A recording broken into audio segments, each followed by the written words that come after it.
Noches a todos, todas. Para mí es un verdadero honor darles la bienvenida a esta nueva sesión de la Academia de Residentes de la FLANC, organizada en esta ocasión por el capítulo de Vascular. Me gustaría expresar un especial agradecimiento al doctor Mateo Acanelli, jefe del capítulo, por su liderazgo y compromiso con la educación médica continua, así como a todo el equipo de la FLANC, por hacer posible este espacio de formación e intercambio académico de tan alto nivel. El tema que hoy nos convoca es de gran relevancia para nosotros, quienes nos desarrollamos en el ámbito de la neurocirugía, y es abordajes estratégicos al Valle Silviano desde la perspectiva de experto.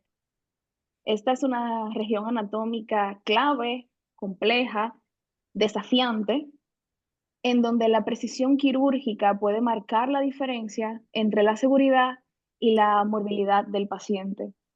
Para abordar esta temática desde distintos ángulos quirúrgicos, pues contamos con tres invitados de lujo. Vamos a iniciar con el doctor Pablo Rubino, quien es jefe del servicio de neurocirugía del Hospital Alemán en Buenos Aires y docente adscrito de la Universidad de Buenos Aires. El doctor nos estará presentando los tricks and tips del abordaje terional. Adelante, doctor, a usted la palabra. Bueno, si se me escucha, antes que nada, agradezco la invitación eh, para este evento, a los organizadores. eh, Desde ya es un placer y un honor estar acá. Espero eh, cubrir las expectativas, y bueno, por lo menos, aunque sea, intentarlo. A ver, no sé si me está viendo mi No, presentación. se veía No, antes. se Antes se veía. veía, no Ahora sé qué no. toqué, se dejó de ver. A ver. Vamos de vuelta, toco ya,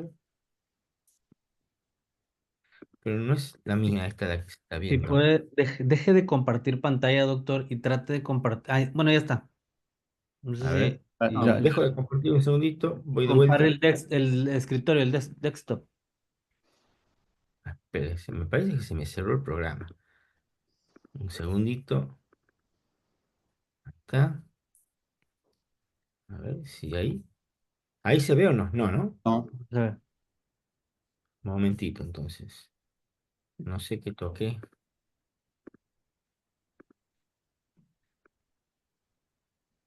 Bien, creo que ahí Ahí, estamos.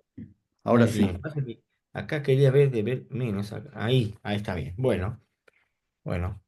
Control el tiempo para no pasarme. Bueno, como dije, muchas gracias por la invitación. Y bueno, yo voy a hablar sobre el abordaje terional, ¿sí?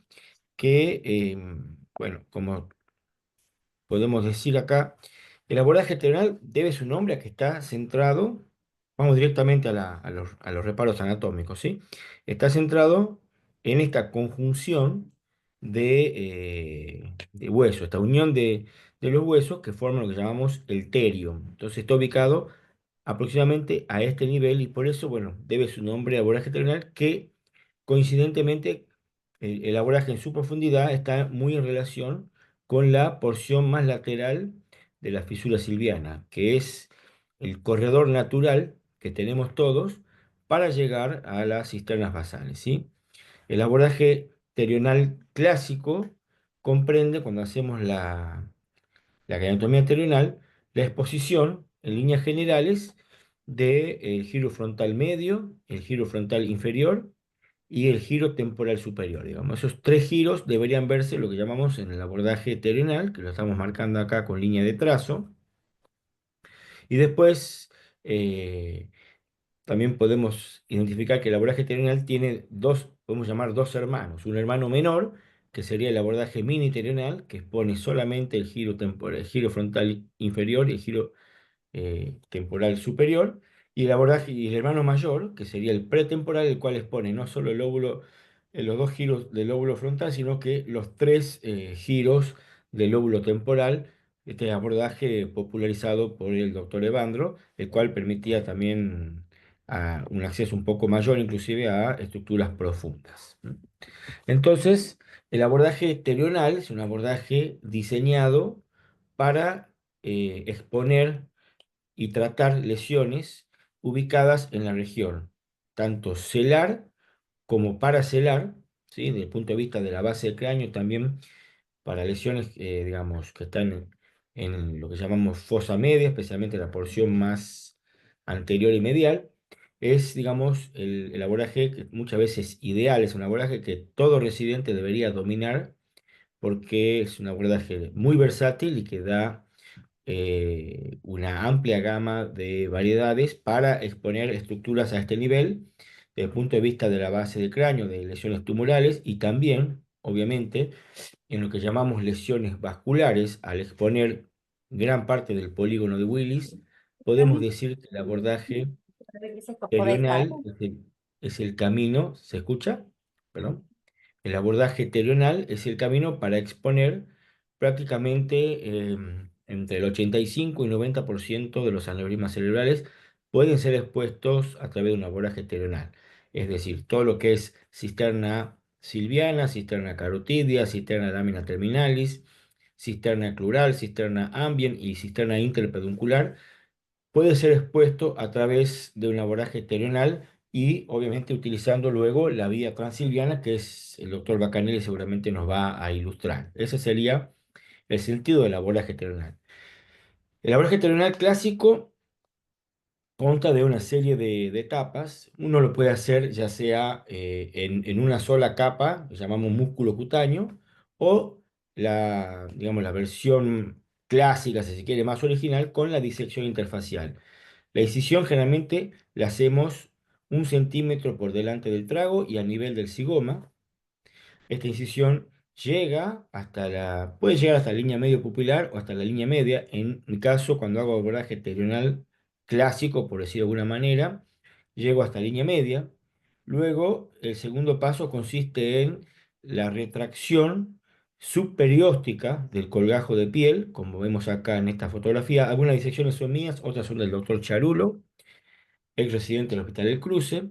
Entonces, este segundo paso, hacemos la retracción de la piel en forma superióstica, dejando expuesto solamente la aponeurosis que recubre al músculo temporal.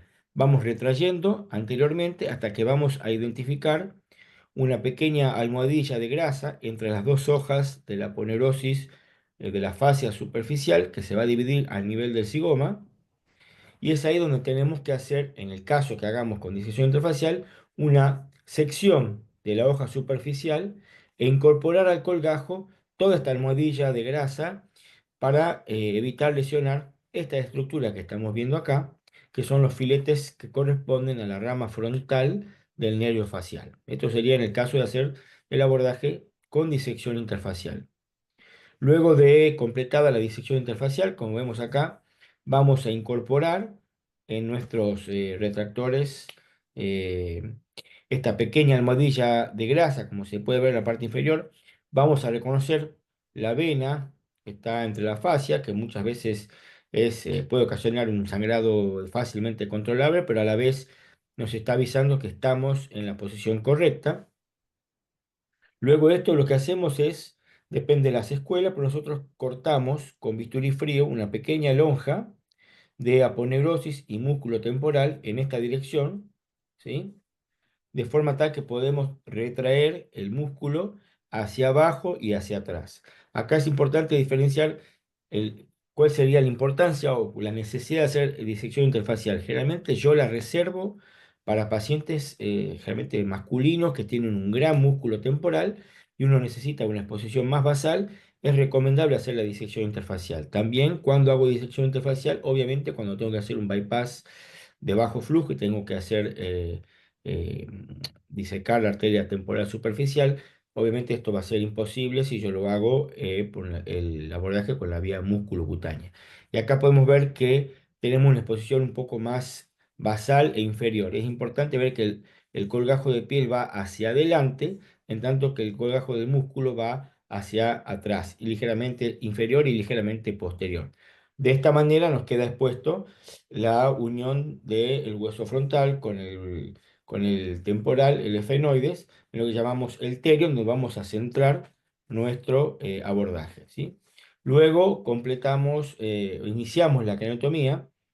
Típicamente se hacían 4 orificios de trépano. Nosotros actualmente estamos haciendo 3, Depende muchas veces de la situación, pero bueno, un orificio acá está no del todo bien localizado, se hace generalmente 1 centímetro por detrás de la sutura frontocigomática, que llamamos el orificio o keyhole.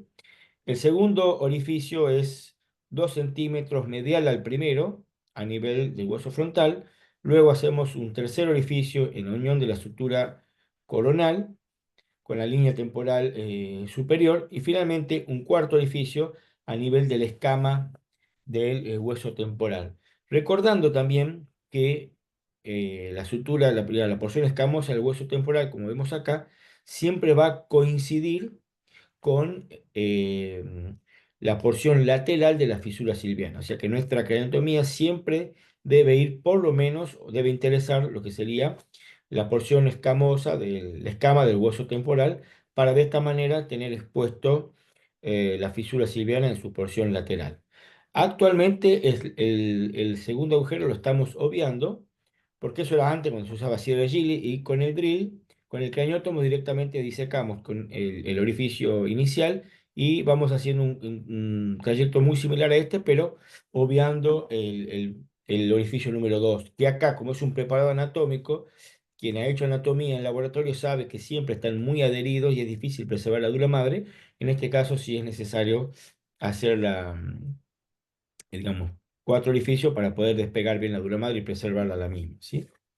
Acá, una vez completado la craniotomía, vemos cómo queda la exposición clásica de el abordaje terional. Uno ya puede adivinar acá, si bien está cubierto por la dura madre, giro frontal medio e inferior y el giro temporal superior, la fisura silviana coincidente con la porción o con la escama del hueso temporal. Comenzamos luego, hacemos un drilado de techo y pared lateral de órbita hasta encontrar la fisura orbitaria superior, la porción más lateral de la misma, que nos vamos a dar cuenta por la llegada de la arteria meningo-orbitaria a ese nivel. Entonces ahí es donde seccionamos la arteria y continuamos el drilado, de forma tal que nos quede lo más plano posible.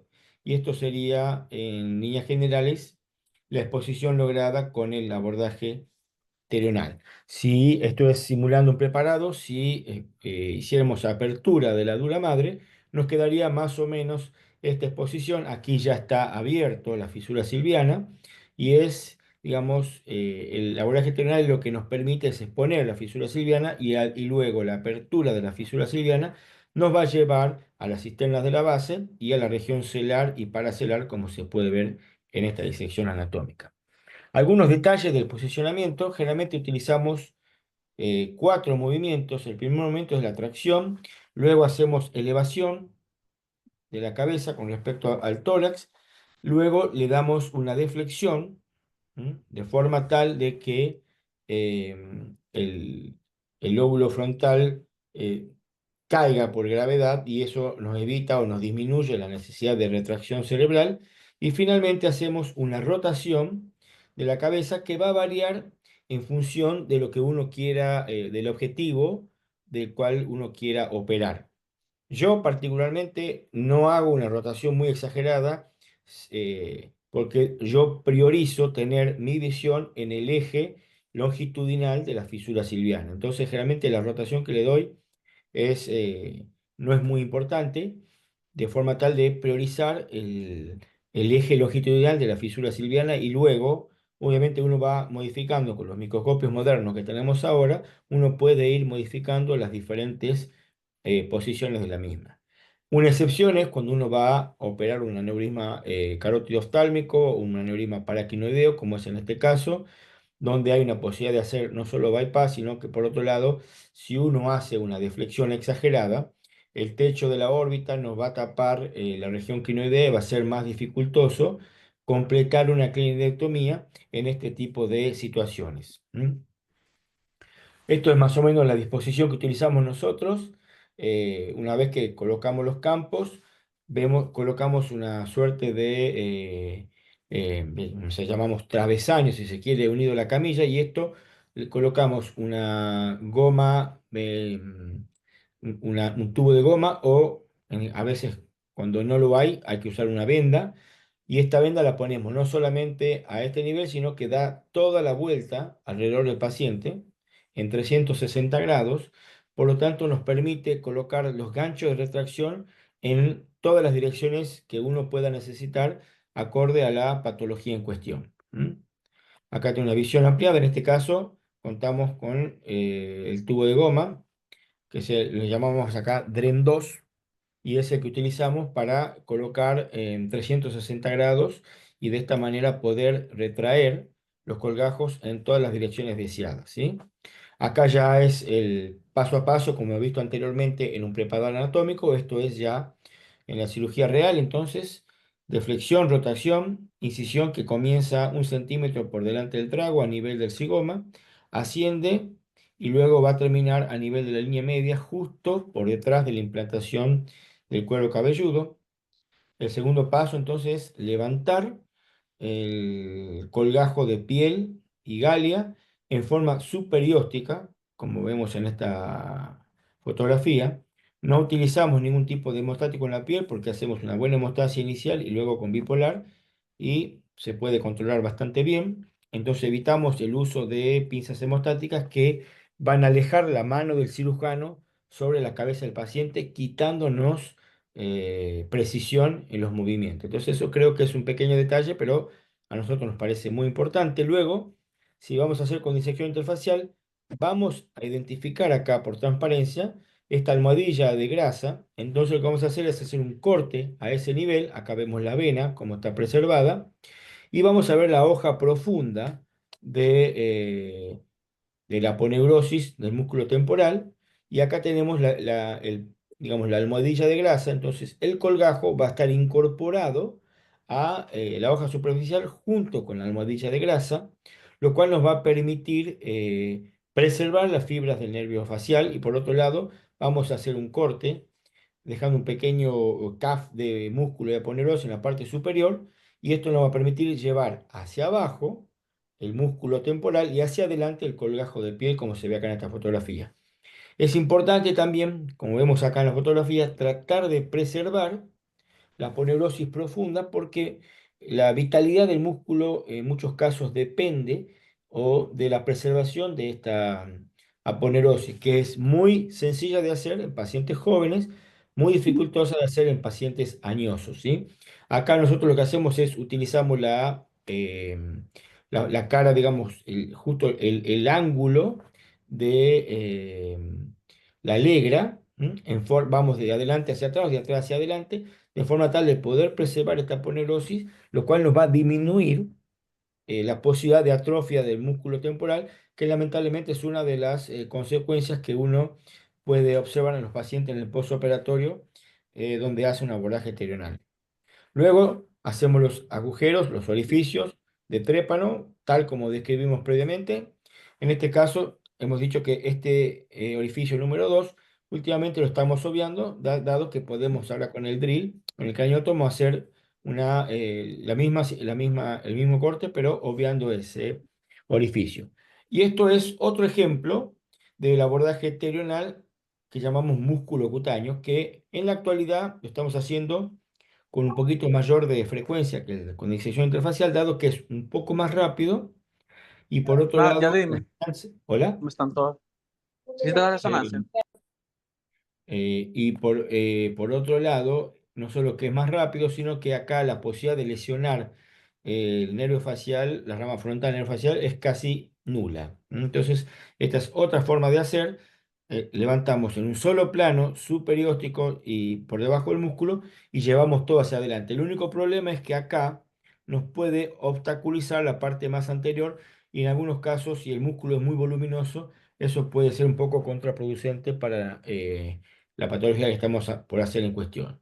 Esta es una fotografía, un caso similar, tomada de más lejano, para ver cómo quedaría el abordaje terional con lo que llamamos la variante musculocutánea. Y bueno, como dijimos, una imagen vale más que 1000 palabras. Quiero mostrar un ejemplo de un abordaje terional paso a paso hecho en el Hospital El Cruce, donde tengo la suerte de formar parte del staff en el cargo de su jefe. Acá vemos la posición, la incisión arrancando por delante del trago, yendo ligeramente hacia atrás, terminando en línea media. ¿Mm? Luego, la colocación de campos quirúrgicos, colocamos primero por debajo una compresa, vamos colocando los diferentes los campos quirúrgicos, solamente que no estén doblados, que estén lo más rectos posible. ¿Mm? Utilizamos para eso los agrafes, y esto sería un poco el posicionamiento y la disposición general. Incisión siempre desde inferior a superior para controlar el sangrado, ya que la irrigación viene de la arteria temporal, entonces uno va controlando el sangrado. Generalmente hacemos una incisión de 4 o 5 centímetros, luego la completamos y vamos luego desde arriba hacia abajo en forma superióstica, ¿m? Hasta exponer la aponeurosis que cubre al músculo temporal. ¿M? Es importante ya mantener una prolijidad en toda la cirugía, no solo para la parte intradural, sino también la extradural. ¿M? Acá exponemos la hoja superficial de la aponeurosis, de la fascia temporal. Hacemos una sección de esta capa superficial. Vamos a identificar la vena y también la grasa, la pequeña almohadilla de grasa. Entonces ahí con el disector de Penfield número 1 vamos buscando digamos, la hoja profunda. ¿Mm?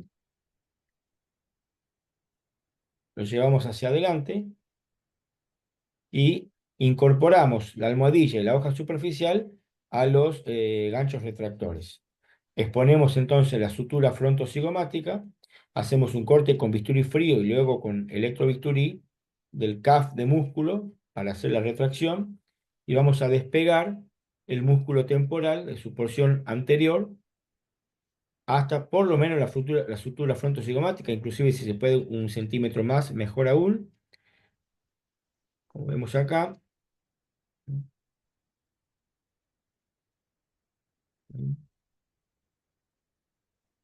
Y luego con la gubia, con la legra, perdón, vamos a ir retrayendo hacia abajo y hacia atrás el músculo temporal. Y vamos a ver cómo nos queda preservada en gran parte la aponeurosis profunda y la exposición de la escama temporal, hueso frontal, etc. Hacemos nuestro primer agujero, el agujero Keyhole, 1 centímetro por detrás de la sutura frontocigomática, como se puede ver acá. Esto se puede hacer también con la fresa autobloqueante. Yo, por lo menos, este orificio me gusta hacerlo con el drill para evitar que se rompa la dura madre. No hay cosa que me ponga más fastidioso que se rompa la dura madre. El abordaje acá está realizado por quien era el residente nuestro, que es un neurocirujano, el doctor Casco, que es de Paraguay. Y acá vemos los 3 orificios. eh, Ahora estamos haciendo por debajo de la línea temporal superior el segundo orificio. Y este otro orificio en la escama del temporal. Acá vemos cómo vamos hacia adelante primero y luego vamos hacia la parte más posterior. Completamos la unión de los orificios. Y acá en la parte anterior vamos, aunque sea 1 centímetro por delante, y luego subimos. Y la última parte generalmente la completamos con una fresa cortante de 4 milímetros. Levantamos la plaqueta, ¿m? Controlamos la hemostasia y lo que hacemos es un drilado de techo y pared lateral de la órbita, cosa que nos quede acá bien plano. Acá se forma como una suerte de pirámide, una pirámide truncada. Entonces lo que hacemos es drilar pared lateral y techo de la órbita de forma tal que nos quede lo más plano posible para tener una visión lo más anterior con una mínima retracción. Luego de completado eso, hacemos un anclaje, por lo menos 4 puntos de anclaje. Yo diría por lo menos 4, y creo que últimamente estamos haciendo más, hasta 5 o 6, casi en 360 grados. Y esta es un poco ya la imagen casi completado del abordaje terional. Luego colocamos algodones y campos azules para el contraste de la luz y la sangre del microscopio para que tengamos una mejor visión. y estos campos pequeños los vamos a también a unir con agrafes, ¿sí? Bien humedecidos para que adquieran una buena posición. Y bueno, acá ya estaría casi completado el abordaje terrenal. Finalmente hacemos una apertura de la dura madre en forma de letra C más exposición de la parte superior. El corte luego pasa por lo que sería 1 centímetro de la fisura siliana por debajo y hacemos un doblez y retraemos hacia adelante, ¿sí? Nos queda expuesto giro frontal medio, giro frontal inferior y giro temporal superior. Esto sería un poco cómo hacemos nosotros el abordaje terional. Y para concluir, me gustaría mostrar solo un caso para que se vea la, eh, ¿cómo decir la palabra? No me sale en este momento, la versatilidad del abordaje terional. Este es un paciente que tenía un aneurisma de la arteria cerebrosa superior, previamente embolizado, también tenía un aneurisma de cerebral media, previamente embolizado, y también tenía, si se observa la angiografía, van a ver que la arteria carótida y cerebral media contralateral estaba elevada y ligeramente desplazada hacia medial la carótida y elevada hacia la media. Completado el abordaje terional, ¿sí? Comenzamos la apertura de la fisura silviana y vamos a ver que vamos conectando y cuando observamos y exponemos nervio óptico contralateral se ve una lesión tumoral que corresponde a un meningioma clinoideo del lado izquierdo, ¿sí? El tumor, al ser afortunadamente blando, se pudo hacer una resección completa del mismo en este mismo abordaje y luego volvemos, utilizando la vía transilviana, a exponer los corredores que nos permiten llegar y exponer este aneurisma de la arteria cerebrosa superior. Siempre la anatomía presente, entonces, utilizando los diferentes corredores, en este caso el corredor entre el nervio óptico y la carótida, nos permite identificar y exponer en la cisterna interpeduncular, en su parte inferior, este aneurisma de arteria cerebrosa superior, ¿sí? Disección, eso no vamos a hablar ahora del aneurisma, pero ya solo para mostrar hasta dónde uno puede llegar utilizando la abordaje terrenal. También tenía un pequeño aneurisma en el segmento inicial M1 de la arteria cerebral media y también previamente embolizado y se resuelve con el clip corto de Yasser Hill. Y esta es la imagen al final de la cirugía, abordaje terional, apertura de fisura silviana, control postoperatorio de la angiografía y también vamos a ver el control postoperatorio de la resonancia donde se ve la resección completa de este meningioma quinoideo.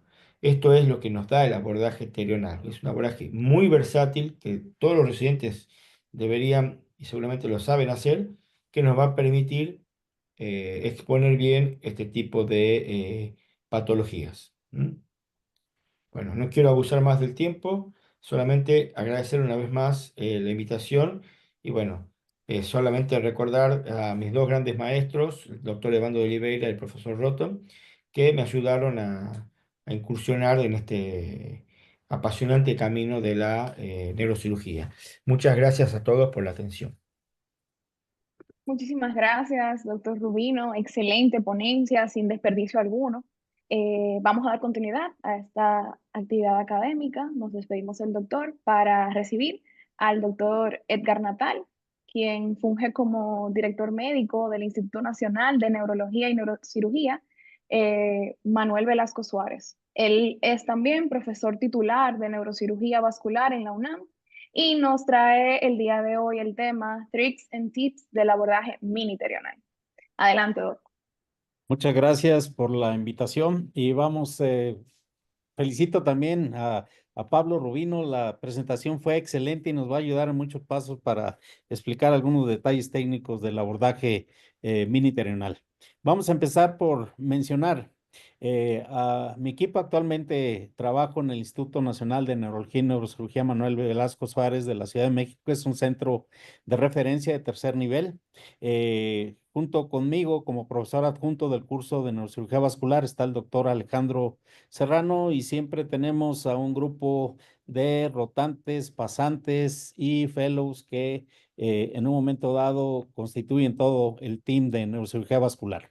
Debo empezar con mencionar los antecedentes que hay acerca del abordaje terrenal. Esta es una imagen del doctor Harvey Cushing, de uno de sus pacientes en 1930. Y vean la incisión que se hacía en ese momento, cuando ya se sabía que el abordaje lateral frontotemporal nos podía dar acceso hacia muchas patologías de la base del cráneo. El doctor Dandy también utilizó un abordaje modificado más parecido al terional que tenemos nosotros, nada más grande, pero todo se basaba, si nos imaginamos en esa época donde no había microscopio quirúrgico, donde la luz era limitada, tenía que ser la luz de la lámpara quirúrgica y quizá todavía ni siquiera estaban los sistemas utilizan ahora los otorrinos y las lámparas que a veces utilizamos para cierto tipo de cirugía, y todo se basaba en la exposición a base de retracción, que obviamente esto reducía los resultados quirúrgicos después de las cirugías, donde los pacientes muchas veces surtían y tenían efecto secundario a esta retracción tan importante que se hacía. Esta es una foto muy conocida de todos ustedes del doctor Dandy en 1936, donde se hace un dibujo acerca del primer clipaje de aneurisma, un aneurisma de la arteria comunicante posterior, de la carótida interna, en su segmento comunicante posterior, y vean cómo la incisión es una incisión frontotemporal, nuevamente con el uso de retracción. Ni siquiera estaba una buena técnica descrita para la apertura de la cisura de Silvio, y evidentemente que esto se veía reflejado en los resultados postquirúrgicos. Sin embargo, esta fue la primera vez que se utilizó un clip no reversible, es decir, se colocaba el clip y si por algo el clip quedaba más, se rompía el aneurisma, pues imagínense ustedes los problemas en los que el cirujano estaba metido en ese momento. Esta es una imagen del abordaje terrenal como lo describió Pablo Rubino y como lo describió Jas Argil.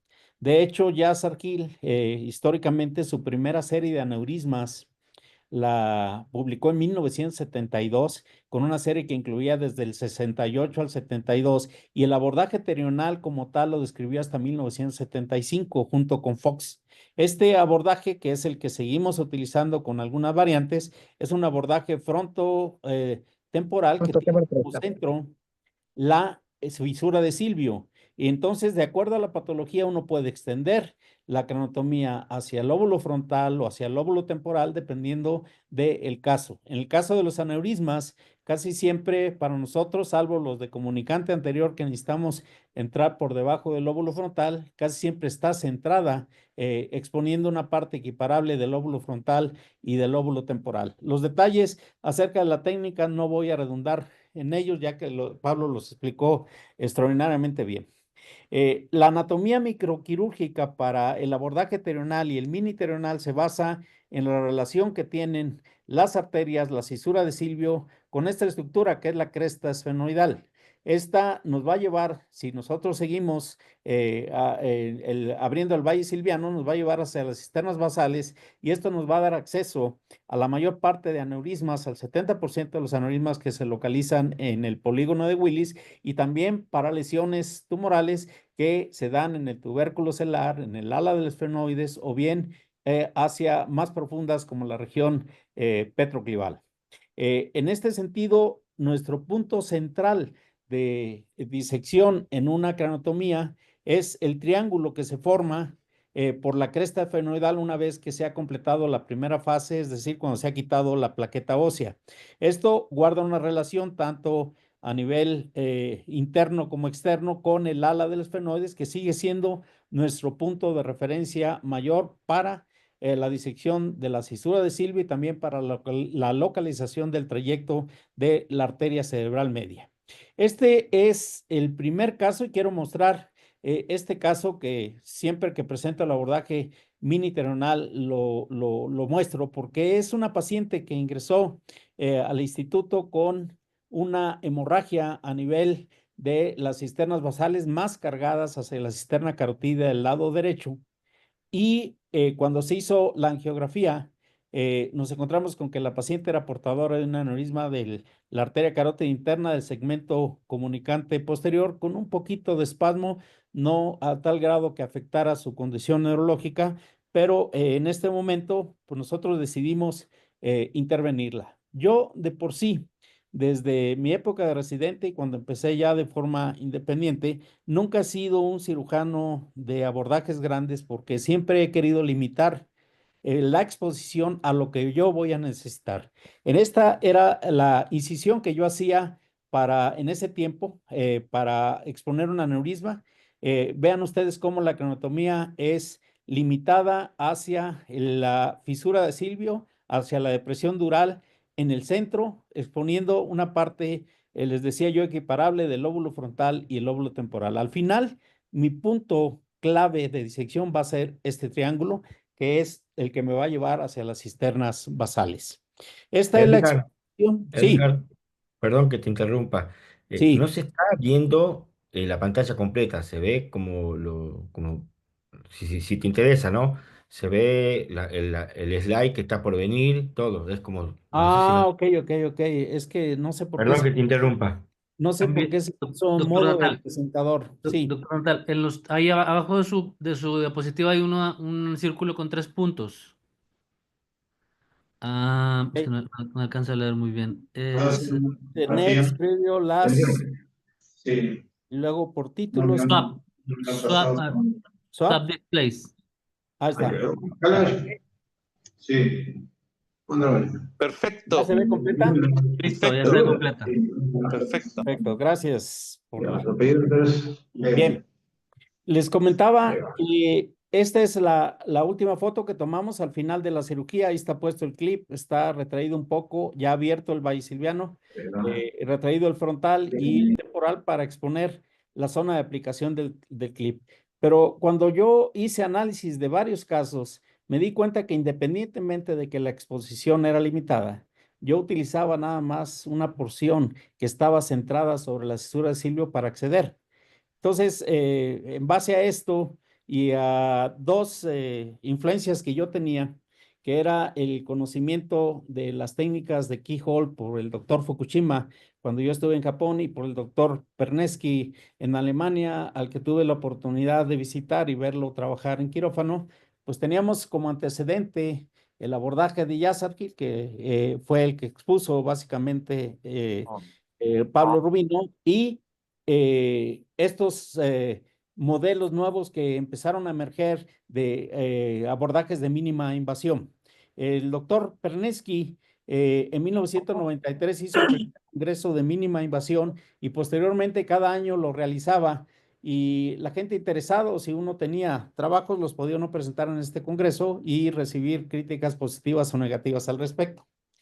En la actualidad, el doctor Pernesky dejó un legado porque él decía que para cada abordaje convencional había un abordaje tipo keyhole y desde ese punto de vista describió los abordajes interhemisféricos, el frontal anterior bajo de Fukushima, un interhemisférico más posterior, este subtemporal, el suboccipital y este abordaje que es el laterobasal, que es parecido al que utilizaba y describió el doctor Geneniemi.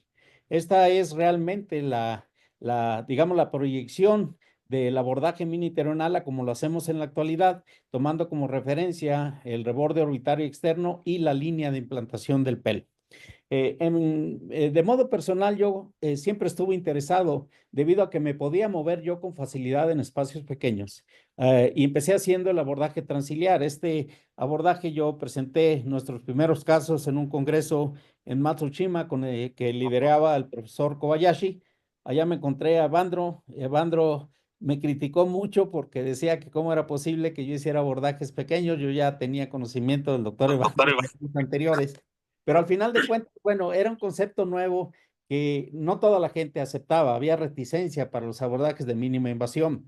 Yo cuando regresé con el doctor Pernesky hice muchos abordajes, este es el subtemporal para un schwannoma del trigémino, un abordaje subtemporal extradural con el cual se podía perfectamente resolver este tipo de problemas como lo vemos aquí en el pre y postoperatorio o el pre y postoperatorio en este caso. Era un abordaje con una incisión lineal con una mini craniotomía y con eso, desde el punto de vista extradural, ascendía uno hasta el agujero oval, exponía el resto del ganglio de Gasser y a través de eso podía uno acceder y extraer tumores no muy grandes, tipo schwannoma trigeminales.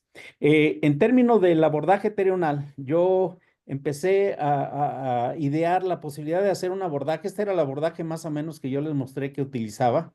Esta ilustración viene en el libro de Sentaro Ito. Y yo lo que hice fue agregarle esta línea porque era el concepto que yo tenía, acercarme más hacia ese triángulo que representa la cresta esfenoidal y que me permite acceder hacia las cisternas basales. De tal manera que en vez de hacer una crenotomía que fuera frontotemporal más extendida, yo empecé a idear la posibilidad de hacer un abordaje a ese nivel.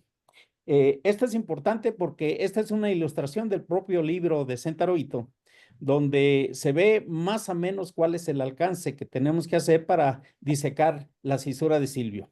En el caso del abordaje miniterional, solamente vamos a trabajar de aquí hacia adelante, de tal manera que aneurismas de la arteria cerebral media o silvianos, no necesitamos iniciar la disección y abrir el valle silviano para encontrarnos con la bifurcación. Entrando a este nivel, caemos prácticamente en la bifurcación de la cerebral media y los aneurismas nos quedan a menos de centímetro y medio de profundidad entre la superficie y la localización del aneurisma. Las bases anatómicas sobre las cuales nos basamos es el reborde orbitario, aparte de esta depresión que es constante de paciente a paciente y que tiene una relación más o menos exacta con la línea silviana que describió Roto.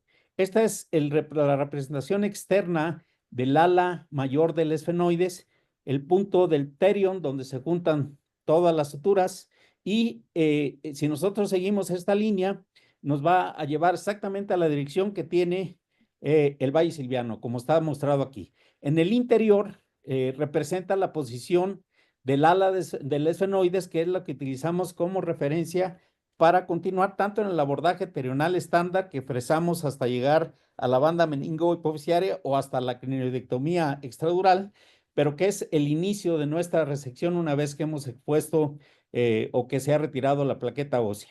Al final, este era el concepto, hacer un solo trépano en la porción más caudal, una mini crenotomía de aproximadamente 4x3 y este triángulo negro representa la parte que teníamos que fresar correspondiente al ala menor al ala del esfenoides. Al final tenemos esta exposición, tenemos la crenotomía más la extensión y tenemos un espacio suficiente para navegar a través de la cisura de Silvio hasta las cisternas basales.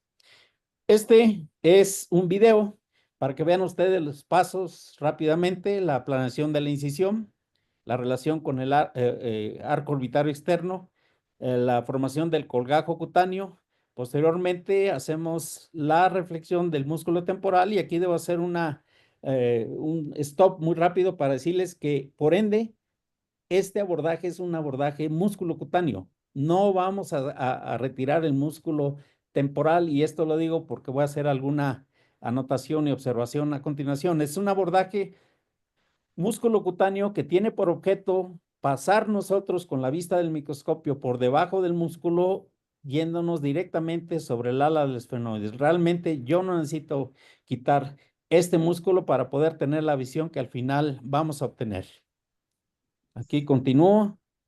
Hacemos el fresado y vean cómo al abrir la meninges caemos exactamente en la fisura de Silvio y tenemos aquí al lóbulo temporal y hacia la derecha al lóbulo frontal, quedando exactamente en línea media y en la porción, en el tercio anterior del valle silviano.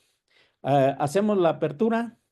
Después de completar la cirugía, en caso de ser un aneurisma, hacemos el cierre a sello de agua, colocamos el fragmento óseo y finalmente cerramos herméticamente el músculo y esta es la incisión inicial. Hemos hecho ya variaciones, ya muchas veces hacemos una sutura de tipo subdérmica, pero la condición sine qua non es que el músculo tiene que quedar perfectamente hermético al momento del cierre. Esta es la planeación, nuevamente arco orbitario externo. Este es el sitio donde se colocaría el trépano de McCarthy, que yo no lo hago aún en la crenotomía terional estándar. Prefiero hacer esto con la fresa porque al final si se deprime esta parte por atrofia del músculo, se les empieza a notar este trépano y cosméticamente no es muy agradable para muchas personas tener esa depresión ahí. Esta es la incisión planeada sobre la línea de implantación del pelo y sobre esto podemos hacer variaciones. Por ejemplo, si yo tengo un aneurisma de la arteria comunicante anterior, lo extiendo en sentido más rostral hasta la línea curva temporal superior o la puedo extender un poco hacia abajo. Y también de qué depende esa extensión del grosor del músculo. Los pacientes que tienen músculo delgado no tenemos que hacer mucha retracción. A veces ese músculo voluminoso tenemos que extender la incisión para tener un espacio visual más grande. Y estos son ejemplos, les voy a pasar ejemplos de patología neurismática, tumoral, de malformaciones arteriovenosas utilizando este abordaje. Este es el primer caso que operamos nosotros, que lo publicamos, cuando hicimos la publicación lo pusimos como ejemplo, un aneurisma bilateral de la arteria cerebral media, no es en espejo, este es del segmento M1, este es del segmento M1, M2, y aquí está después de la operación de ambos lados, los aneurismas excluidos a través de este tipo de abordaje. Estas son nuestras fotos originales de este primer caso. Se ve aquí la cranotomía, los clips, la paciente en los primeros 15 días después de la cirugía y después de 3 meses prácticamente la incisión no se nota y el resultado cosmético y obviamente el resultado principal que fue la factibilidad de clipar el aneurisma completada. Con esto en mente, con nuestros primeros casos, yo presenté mi primera serie, yo ya tenía un número mayor de abordaje transiliar en este congreso del 2001 de mínima invasión de Pernesky y presentamos nuestros datos iniciales, 12 aneurismas en 10 pacientes con este abordaje que nosotros llamamos microterional, para definir de alguna manera que era un abordaje terional pequeño. Aquí están nuestros resultados, también la factibilidad de hacerlo. Y aquí quiero mostrarles a ustedes estos mismos principios ya aplicado a un caso. Voy a adelantar esto que ya lo expliqué. Ahí está nuevamente la planeación de la incisión, la formación del colgajo cutáneo,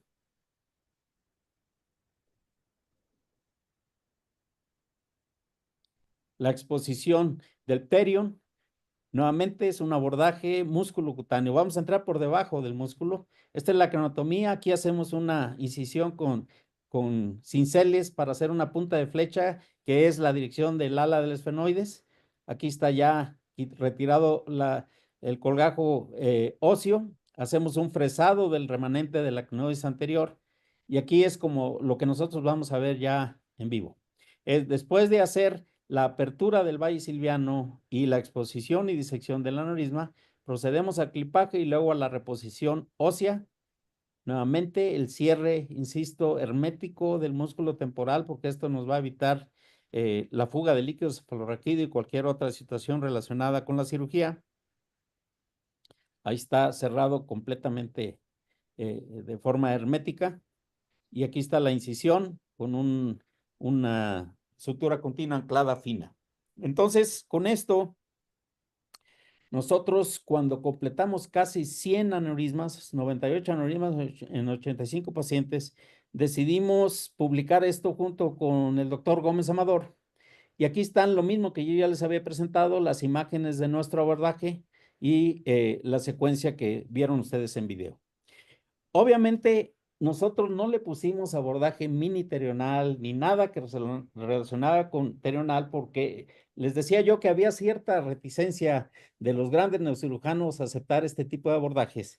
Y yo no me equivoqué cuando yo comenté con Juan Luis cómo le íbamos a poner. Bueno, él fue el que sugirió la idea de la cresta esfenoidal. Yo, bueno, pensaba que era mejor ponerle mini terional, pero vean las opiniones, o sea, la opinión aquí de Robert Spetzler y Nakagi y del doctor Yassar Gil y Abdul Rauf fueron en el sentido de que, bueno, está muy bien presentado, muy analizado desde el punto de vista anatómico, pero pues no hay como hacer incisiones grandes para tener mayor control, porque si algo pasa, se rompe, ¿qué van a hacer? Esas eran las inquietudes que nosotros veíamos. Y yo dije, no nos equivocamos. Si yo hubiera puesto mini o microterional, quizá hubiera tenido una opinión ahí media adversa del profesor Yassar Gil. Y al final de cuentas, esa fue la razón por la que le pusimos abordaje a la cresta esfenoidal. Nada que ver y aquí es donde debo hacer énfasis con el abordaje que publicó Figueredo 2 años después, donde además el que nos había criticado, que era el doctor Spedler, ahora él era el patrocinador de este abordaje. Es un abordaje que aparentemente, inclusive hasta el formato, es muy similar al del artículo de nosotros, pero la gran diferencia es que Figueredo hace una disección del músculo temporal para replegarlo como si fuera un abordaje interfacial, donde se desprende el músculo temporal y obviamente esto nos va a dar una mayor exposición del hueso temporal. ¿Cuál es la ventaja de tener una exposición mayor? Bueno, que puede uno tratar inclusive tumores. De hecho, Jorge Mura lo ha adaptado muy bien en su abordaje en Mi Plata para tumores de la base del cráneo. Pero esto lleva consigo la desventaja de que tenemos una incidencia mayor de atrofia del músculo eventualmente y la incisión tiene que ser más grande. Es una incisión parecida a la que yo hacía en el aneurisma antes de empezar yo con el abordaje miniterional. Esta es una imagen que se hizo en un artículo de Jorge Mura donde se presenta el tamaño de la craneotomía, pero la parte que a mí les decía no me gusta es exponer tejido que no se va a utilizar. Aquí esta es la craneotomía, por aquí se va a hacer el acceso, pero todo esto es exposición de tejido que en un momento dado alguien puede decir, bueno, si yo ya expuse esto, pues amplío la craneotomía más grande, ¿no? Aquí está la reflexión del músculo temporal en la técnica de Figueredo, una craneotomía, y nos da un espacio mayor hacia el lóbulo temporal que permite aneurismas, tumores, en un momento dado tratarlos, pero es un abordaje que tiene o requiere la disección y separación del temporal, mientras que el abordaje, como nosotros lo describimos, es un abordaje músculo cutáneo, donde nosotros aprovechamos la parte inferior de la cresta esfenoidal para llegar hasta las cisternas de la base. Y vean esto, es las fotos que aparecieron en el abordaje de Figueredo. Esta es la craneotomía, esta es la incisión que se tiene que extender hasta por encima de la línea curva temporal superior.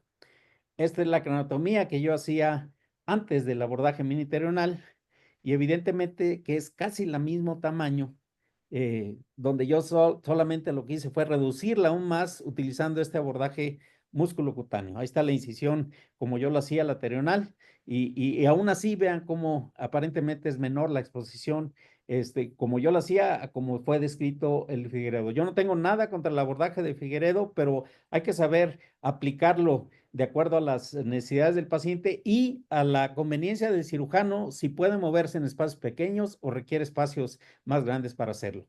Esto sí es lo que no se debe hacer. Es una exposición prácticamente hasta línea media pupilar, más allá, con una exposición limitada. Pues no, aquí yo creo que debieron haber hecho una craneotomía si ya habían abierto todo esto. Entonces, hacer esto es desaprovechar la exposición y meterse eventualmente en problemas por una exposición tan chiquita. Esta es la comparativo de reconstrucción 3D entre un abordaje terional y el miniterional. Vean el tamaño y la posición de los trépanos. Es una diferencia enorme que nos ahorra tiempo, nos ahorra sangrado y evidentemente días de hospital. Este abordaje reúne las características que fueron descritas en el artículo original de Yasser Hill, es decir, que permita una disección segura del aneurisma sin lesionar vasos ni nervios adyacentes. Este es un ejemplo nada más, se los muestro rápido, la apertura de la cisura de Silvio, estamos en el tercio proximal. Esto lo hacemos de la misma manera como lo hacemos en el abordaje terional. Abrimos la fisura de Silvio, llegamos hasta las cisternas de la base. Este paciente tenía 2 aneurismas, uno en A1 y otro en la bifurcación de la cerebral media. Ahí estamos completando la resección aracnoidea de la base para tener el máximo espacio posible. Aquí está el primer aneurisma. Véanlo ahí en el borde inferior izquierdo de la pantalla. Hacemos el clipaje de primera intención con un clip corto de semicurvo y nos vamos al aneurisma de la bifurcación. Este tiene cuello ancho, tiene inclusive una extensión de la enfermedad de la pared hacia la base. Hay una arteria adyacente que la separamos antes de clipar para no irla a incluir y utilizamos un clip semicurvo o curvo para cerrarlo. Aquí estamos haciendo el primer intento. Lo hacemos lentamente, vemos que atrapó de forma apropiada el aneurisma, procedemos a la cauterización, esto lo hacemos de forma consistente y así damos por terminado el procedimiento de un par de aneurismas no rotos utilizando el abordaje miniterional. Ejemplos rápidamente ya para finalizar: un aneurisma paracrinoideo dorsal, distal, distal a la arteria oftálmica. Estos generalmente no ocupamos muchas veces ni hacer clinoidectomía, pero después del clipaje aquí está el control postoperatorio y la paciente sin aparentemente cicatriz visible. Otro caso, aneurisma un poco más complejo, un aneurisma fusiforme de la arteria cerebral media proximal. Vean ustedes esta dilatación irregular. Sin embargo, esta la podemos nosotros reconstruir utilizando un arreglo de clifenestrados y de forma satisfactoria. Y esta es la incisión del paciente. Aquí lo habían rapado los residentes toda esta zona como se hace habitualmente en el terional, pero en realidad este fue la extensión de lo que nosotros utilizamos y aquí está la reconstrucción 3D. Aneurismas no rotos de la arteria comunicante anterior, los más profundos. Estos generalmente hacemos la extensión, les decía yo, hacia el lóbulo, perdón, hacia el hueso frontal para que nos permita tener una mayor accesibilidad a levantar y separar el lóbulo frontal. Aquí está el pre y postoperatorio y vean cómo la incisión se extendió aquí en sentido más superior que inferior. Este es otro caso de un aneurisma paraclinoideo. No, este ya es un aneurisma roto, un aneurisma que inclusive tenía calcificaciones en un paciente con insuficiencia renal hemodializado. Aquí está la reconstrucción 3D preoperatoria, la planeación de la incisión. Aquí está el tamaño de la cranotomía y el paciente cuando empieza a despertar moviliza bien su lado izquierdo. Este aneurisma fue derecho, lo cual ya nos dejó tranquilos desde el momento en que el paciente iba emergiendo de la cirugía. Testigos de Jehová que eventualmente, muchas veces, como ustedes lo saben, no quieren que ser transfundidos. Muchas veces hablamos con ellos, les explicamos lo que puede pasar y que en condiciones normales, si no tenemos problema, pues no va a haber necesidad de transfundirlos. Este es un caso de un aneurisma pequeño, menos de 7 milímetros, para que nuevamente reafirmar que no es una verdad absoluta que aneurismas menos de 7 milímetros no se rompen. Es un aneurisma pequeño con un sangrado importante de todas las cisternas basales. Y aquí está en el postoperatorio la paciente, obviamente sin haber tenido y afortunadamente necesidad de transfundirla. Estos son casos en los que le sacamos el máximo provecho. Aneurismas en espejo de la arteria cerebral media, aneurismas silvianos, con un patrón que no nos permite saber si el que sangró fue el del lado derecho o el del lado izquierdo. En este caso, la estrategia, y lo hacemos cuando tenemos este tipo de abordajes, es en un solo evento operar los dos casos a través de 2 mini cranotomías. Esta es la del lado izquierdo, la planación sobre la línea de implantación del pelo, la del lado derecho, el mismo método. Aquí está al final de la cirugía, las dos incisiones y los aneurismas ya completamente resueltos sin problema y la paciente en la consulta externa ya sin déficit ninguno y habiendo resuelto los dos eventos en una misma cirugía, utilizando el mismo tiempo quirúrgico que utilizamos generalmente en el abordaje terional convencional. Muchas veces nos encontramos, esto lo hemos ido aprendiendo sobre la marcha, que no debemos meter pacientes a abordaje miniterional que tengan dilatación ventricular porque generalmente el cerebro está muy turgente. Este es un caso de un aneurisma del segmento comunicante posterior y lo que nos encontramos cuando hicimos la minicranotomía, un cerebro turgente que no nos permitía acceder hacia el valle silviano. Aquí utilizamos una punción ventricular y una vez que extrajimos el líquido cefalorraquídeo ya pudimos hacer la cirugía sin mayor problema, pero de entrada, pacientes que tengan o mucho edema cerebral con ventrículos muy pequeños o dilatación ventricular, es mejor hacerlo a través de un abordaje terional convencional.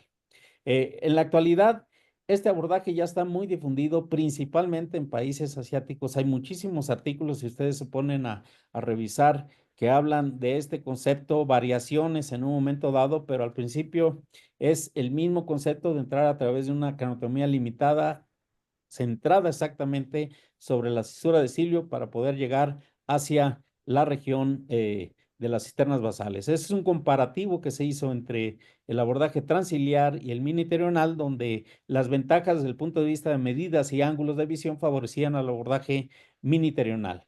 En mi casística hasta el 2020 llevábamos ya 681 aneurismas nada más con el abordaje miniterional. Entonces, ya es una casuística grande, ya hemos aprendido las ventajas, limitaciones y pues no dudamos en utilizarlo. Yo creo que el 60% de los aneurismas, si no es que hasta un 10% más, los operamos a través de un abordaje miniterional en la actualidad y dejamos el abordaje terional para los casos de excepción que yo les comenté. Nuestros resultados en términos de morbilidad y mortalidad para aneurismas rotos y no rotos son bastante aceptables. La mortalidad en casos no rotos es 2.6, ya saben que se acepta en la mayor parte de las series hasta un 4 o 5%, lo cual pues andamos en estos porcentajes utilizando un abordaje que para mucha gente, les decía yo en un principio, representaba como un abordaje riesgoso, que en realidad cuando uno lo domina, pues no es así. Otros casos que no son aneurismas, una malformación que sangró en el lóbulo temporal pequeña, aquí está situado sobre el trayecto de la cerebral media, por lo tanto en este hicimos un abordaje miniterional. Aquí está la exposición, está la parte superficial de la cisura de Silvio. Después de abrirla, hacemos una disección completa hasta que llegamos a la malformación. Procedemos a su resección de acuerdo al método que nosotros utilizamos y esta es la imagen de la malformación ya extraída. Cavernomas. Este cavernoma, pudiera uno decir, está profundo, pero si lo ve uno en el plano coronal, pues está muy, muy adyacente a la corteza. También en el trayecto y en el alcance de un abordaje miniterional, que es más o menos esta zona. Este lo abordamos por esta vía. Aquí está la exposición. Utilizamos la fluoresceína simplemente para convencernos de que no es muy funcional, no es de gran utilidad en los cavernomas. Aquí está el cavernoma ya a punto de extracción, extraído, y la tomografía postoperatoria que nos muestra. Vean aquí la relación que tenía con la región ósea adyacente prácticamente y no tan profundo como da la impresión en la resonancia. Otro caso igual, este también a nivel de la corteza, más alto, pero en el alcance del abordaje miniterional, aquí está la exposición. Este es la cisura de Silvio, lóbulo frontal, lóbulo temporal. Y nuevamente fueron de los primeros casos cuando utilizábamos fluoresceína, pero no nos dio mayor utilidad. Aquí está el sitio de exposición y la tomografía postoperatoria que muestra la resección sin mayor problema a través de este abordaje. Tumores. Los tumores de la región celar y algunos craniofaringiomas también los hemos operado por esta ruta. Aquí está la exposición pre, post, después de terminar y nuestro control postoperatorio que nos demuestra la exéresis completa del adenoma. De tal manera que, ¿cuáles son las indicaciones del abordaje?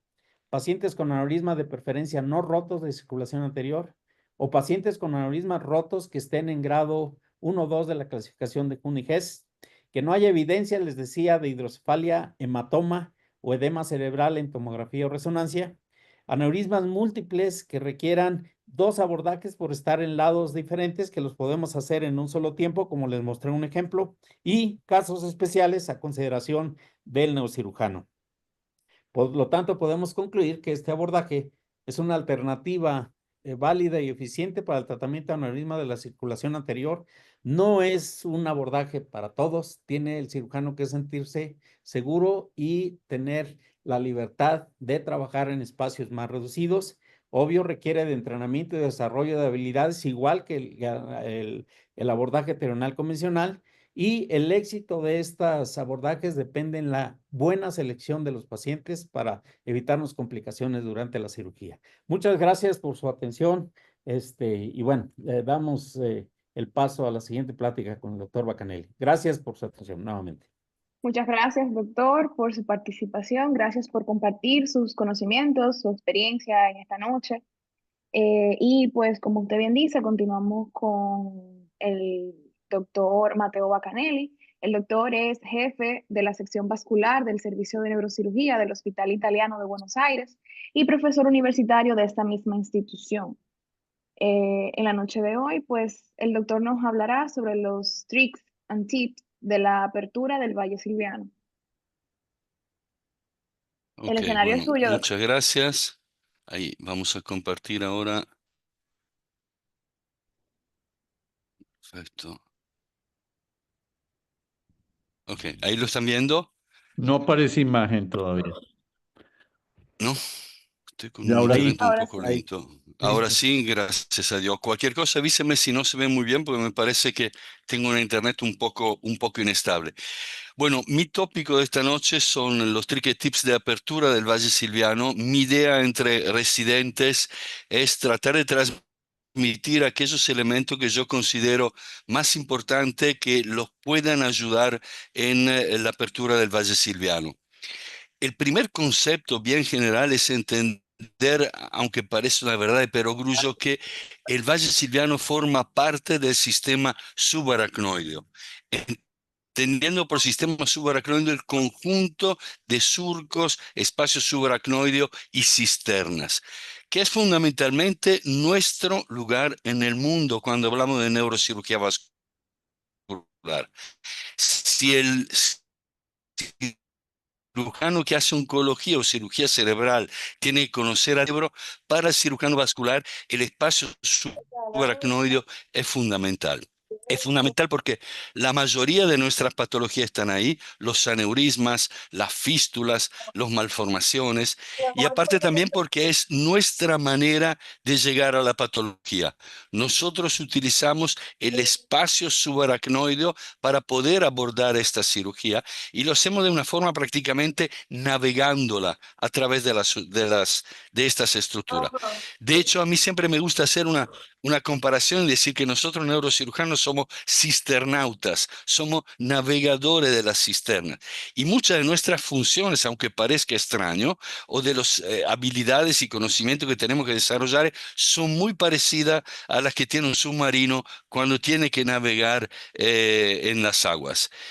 El submarino, al igual que nosotros, puede tener distintos puertos de abordaje o distintos puertos de acceso a todo el mar. Nosotros hacemos lo mismo a la cisterna subaracnoidea y el Valle Silviano es uno de esos lugares de entrada. Es un lugar hacia el cual podemos entrar y luego ir pasando directamente a otros lugares, como ser la cisterna carotídea, patologías ubicadas en la cisterna optoquiasmática o hasta llegar a la circulación posterior y a la patología ubicada en la cisterna interpeduncular. Así que vamos a remarcar algunos elementos muy importantes. ¿Por qué lo comparo con un submarino? El submarino tiene que navegar teniendo un cuidado máximo para no lesionarse a sí mismo frente a lo que son los continentes de las estructuras por donde navega y parte de los contenido. Y lo mismo es el cirujano. Como dijo muy bien la doctora Burgos al principio, ahí se juega entre la seguridad y la morbilidad del paciente. Entonces nosotros tenemos que aprender a navegar con mucha precisión. Todo lo que está alrededor nuestro durante la disección es elocuente, parénquima cerebral, arteria, vena y nervio. Por lo tanto, tenemos que conocerlo muy bien para poder hacerlo. Vamos a analizar tres elementos, los tips de tres elementos que para mí son los fundamentales. En primera instancia, el conocimiento que sea tridimensional de la anatomía del valle. Si yo me tengo que mover a través del valle, las tengo que conocer perfectamente bien. En especial manera porque va a haber algún momento donde como submarino tiene el agua cristalina, yo puedo ver el continente y el contenido normal como un aneurisma incidental, pero hay otros casos donde toda la parte subaracnoide va a estar llena con sangre y voy a tener que ir disecando las estructuras sin lesionarla, para lo cual tengo que tener en mi cerebro una configuración tridimensional muy importante. Luego tengo que tener una técnica microquirúrgica ergonómica. Ergonómica implica con una serie de trucos, no lo vamos a tratar hoy en general, que me permitan ser lo más preciso y firme posible con los movimientos, con una técnica específica de disección de interfaces.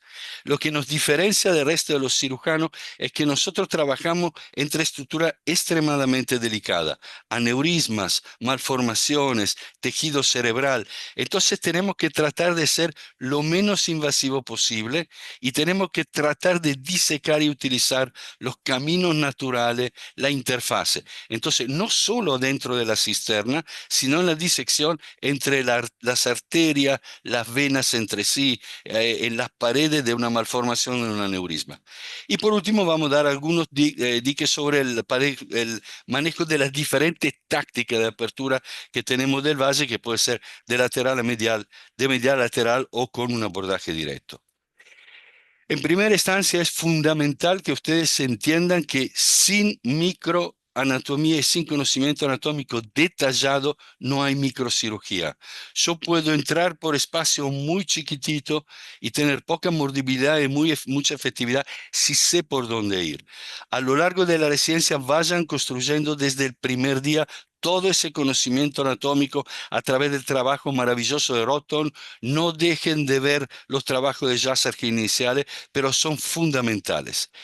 Vamos a aportar algunos datos que para mí son fundamentales. Vamos directamente a la técnica. No voy a hablar de anatomía en general, sino elementos que para mí son muy importantes para la técnica. Acá tenemos un cerebro visto de adelante. El valle silviano empieza evidentemente por la parte del tronco que está ubicado en la parte anterior. Y luego en la parte lateral tiene una subdivisión en tres partes. Esta que se llama el ramo horizontal, este se llama ramo ascendente y este es el ramo posterior de la cisura silviana. Esto divide en tres partes: la pars orbitalis, que se encuentra ubicada acá. Este triángulo lo forma la pars triangularis y esto forma la pars opercularis. La mitad posterior del triangular más la opercularis, de este lado, que es un hemisferio izquierdo, sería el área de Broca. ¿Por qué yo lo estoy remarcando? Porque en este lugar siempre hay una pequeña retracción de la pars triangularis que deja abierta una pequeña parte de aracnoide para la cual yo puedo entrar directamente al valle silviano, porque no hay generalmente estructuras arteriales acá abajo. Muchas veces sí hay una vena que viene justamente por acá, pero si alguien tiene que ir a incidir la aracnoide, por ejemplo, en un hangry brain, una hemorragia subaracnoidea importante, la entrada inicial o la entrada clásica es a este punto de partida. Después se puede entrar mucho más adelante, como dijo muy bien el doctor Natal, acá entramos directamente sobre el aneurisma, mientras que a veces podemos entrar directamente para adelante si no es un aneurisma silviano. Ahora, lo importante es entender la anatomía para ver cuando yo entro hacia dónde tengo que disecar. Este es otro corte donde yo estoy viendo el lóbulo temporal desde arriba. Esto es anterior, esto es posterior. Pido perdón, esto los pongo porque son parcialmente de mi propiedad, porque bueno, es un artículo que hice a su tiempo con el profesor Roton y Evandro sobre amígdala hipocampectomía, pero sirve muy bien. Este es el planum temporale, es donde está ubicado el valle silviano. Acá está el limen de la ínsula y nosotros estamos entrando aproximadamente en esta porción. Entonces, fíjense que nuestro nivel de disección ya tiene que inclinarse para adelante y para adentro. Pero lo que es importante es entender que hay una especie de desnivel. Vamos a ver el mismo corte, pero visto de costado, ¿bien? O sea, acá estamos con una visión medial. Este sería lo que se llama el talón, pero es el polo occipital. Esta es la parte del polo temporal y este es el polo temporal, ¿bien? El planum temporale. Fíjese que hace como si fuera un tobogán. No es directo, sino que se inclina para abajo. Quiere decir que en el momento en que yo paso desde la cisura silviana hacia la cisterna silviana, tengo que inclinarme, no sé si entiende tridimensionalmente, en mi posición hacia mi panza y deslizarme para abajo. Bien, es como si fuera la figura autobocán. Tengo que llevar la disección de esta manera. Bien. En este corte también, visto adelante, se ve muy bien. Volvemos a ver el punto de entrada por donde nosotros estaríamos entrando al valle silviano, el limen de la ínsula y cómo están ubicadas. Ahora vamos a ver las arterias acá. Y siempre hay un desnivel de la parte más anterior del polo temporal. Otro elemento importante a tomar en cuenta es la correlación. Si yo tengo, vuelvo para atrás, esta curvatura, quiere decir que el frontal se está apoyando arriba del polo temporal. Bien, entonces lo tengo que tener muy presente para ver cómo empezar la disección. Este es tomado del libro de Jassergil. Hay 4 formas de interacción entre la región opercular del frontal, que es la que tenemos acá, y la del temporal. Hay una como esta donde directamente veo la arteria silviana abajo. Es recto el punto de unión entre el opérculo temporal y el opérculo, perdón, el opérculo temporal y el opérculo frontal. Ustedes acuérdense, lo vamos a ver más adelante, que hay un aracnoide superficial, hay todas unas bridas aracnoides en lo que sería la fisura silviana, y hay otra membrana aracnoide importante en la parte subprofunda del surco, donde empieza la cisterna de tipo silviana. Esta primera configuración se ve generalmente en paciente añoso, donde la atrofia cerebral ayuda a la retracción y que podamos ver las estructuras vasculares en transparencia por abajo. Acá, en cambio, está un poquitito más cerrada. Otras configuraciones son cuando el frontal directamente se pone por sobre el temporal y otras veces el temporal sobre el frontal. Esta es la más común de todas, la del frontal del temporal, por la misma configuración del temporal. Es muy importante porque si yo tengo que entrar y hacer una disección por interfase, yo no puedo entrar directo. Tengo que entender en el fondo que existe esta curvatura y que yo la tengo que seguir con la disección para ser mínimamente invasivo. Razón por la cual también, si yo tengo que seguir la interfase, porque si miran mis ojos, yo quiero estar así y ver a través de una interfase sin reclinar demasiado, tratando de ser lo más respetuoso con el cerebro, tengo que cambiar la curvatura, para lo cual tengo que cambiar también mi posición a lo largo constantemente, a lo largo de la disección del valle. Esta es la configuración, digamos, más típica. El continente del valle silviano evidentemente son las arterias, las venas y algunas estructuras aracnoides que vamos a ver. Lo que es importante es entender que la cerebral media entra en la fisura silviana y es al limen de la ínsula donde determina la bifurcación.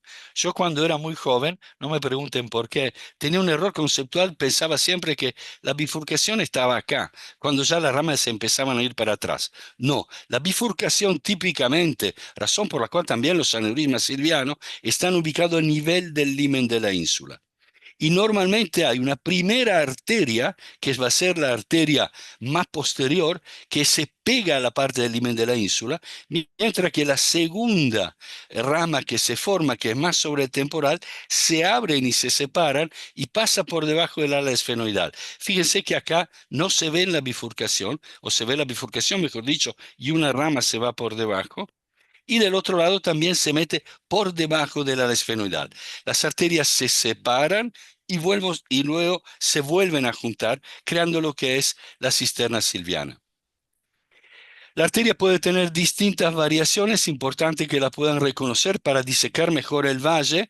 Hay algunas que son directamente diagonales, así es como las define Jassergil. Algunas son laterales, otras son mediales y otras son de forma anterior. Pero es importante tratar de verlo en la angiografía o en el estudio que tengan para poder seguirla en la disección. Un elemento muy importante a tomar en cuenta para la disección del valle silviano es la zona segura para transitar en profundidad sin lesionar ninguna estructura. La cerebral media tiene ramos perforantes. Estas son las 3 configuraciones típicas que van hacia la sustancia perforada. Siempre se forman en lo que es la pared inferior, es llamado como lo clasifica Jassergil, o sea, en visión quirúrgica pura, que está ubicado por abajo. Este es un 40% de los casos. Hay una rama muy grande que después forma toda la lentícula estriada. Este es otro 30% de los casos donde hay 2 ramas, sino 30% donde hay varias ramas. A veces hay otros perforantes también que vienen de la parte de la bifurcación. Ahora, siempre están ubicados hacia abajo, nunca para arriba. Y a veces tengo algunas ramas temporales precoz, casi siempre, que vienen, perdón que me fui para adelante, que vienen de la parte de la pared anterior. Quiere decir que si yo entro en el valle y en el valle está cerrado, lo mejor para mí es seguir las arterias.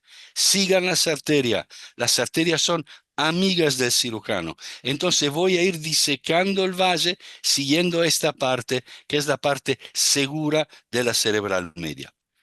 Aparte de las arterias que están sueltas en el espacio subaracnoideo, tenemos las venas. Las venas son subpiales, quiere decir que a priori no tendría por qué haber venas en la cisterna silviana, a menos que no haya alguna que vayan directamente a las venas superficiales.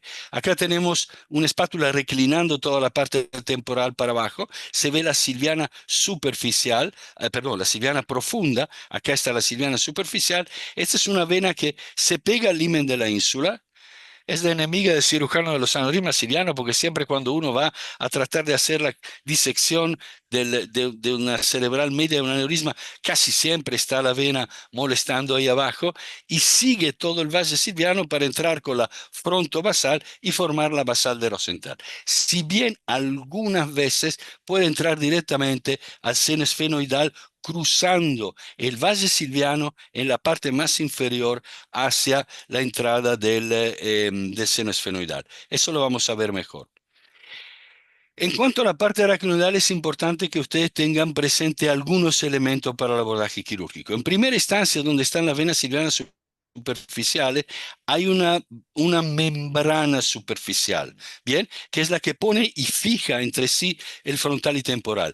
Luego para abajo, acá están claramente reclinados, está el surco silviano.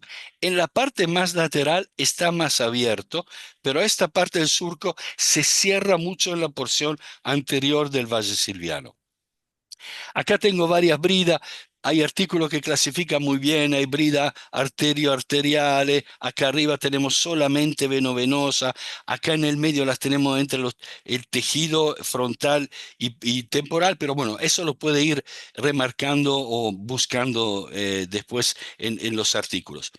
Y otro elemento importante para tener es unas bridas que existen en la parte inicial del valle silviano, donde la cisterna silviana se pone en contacto con la cisterna carotídea. Esas son bridas muy densas que van desde la parte fronto-orbitaria basolateral, cerca de la parte de la estrella olfatoria, hacia la parte inferomedial del temporal. Y son bridas muy marcadas porque tienen fijas las dos estructuras.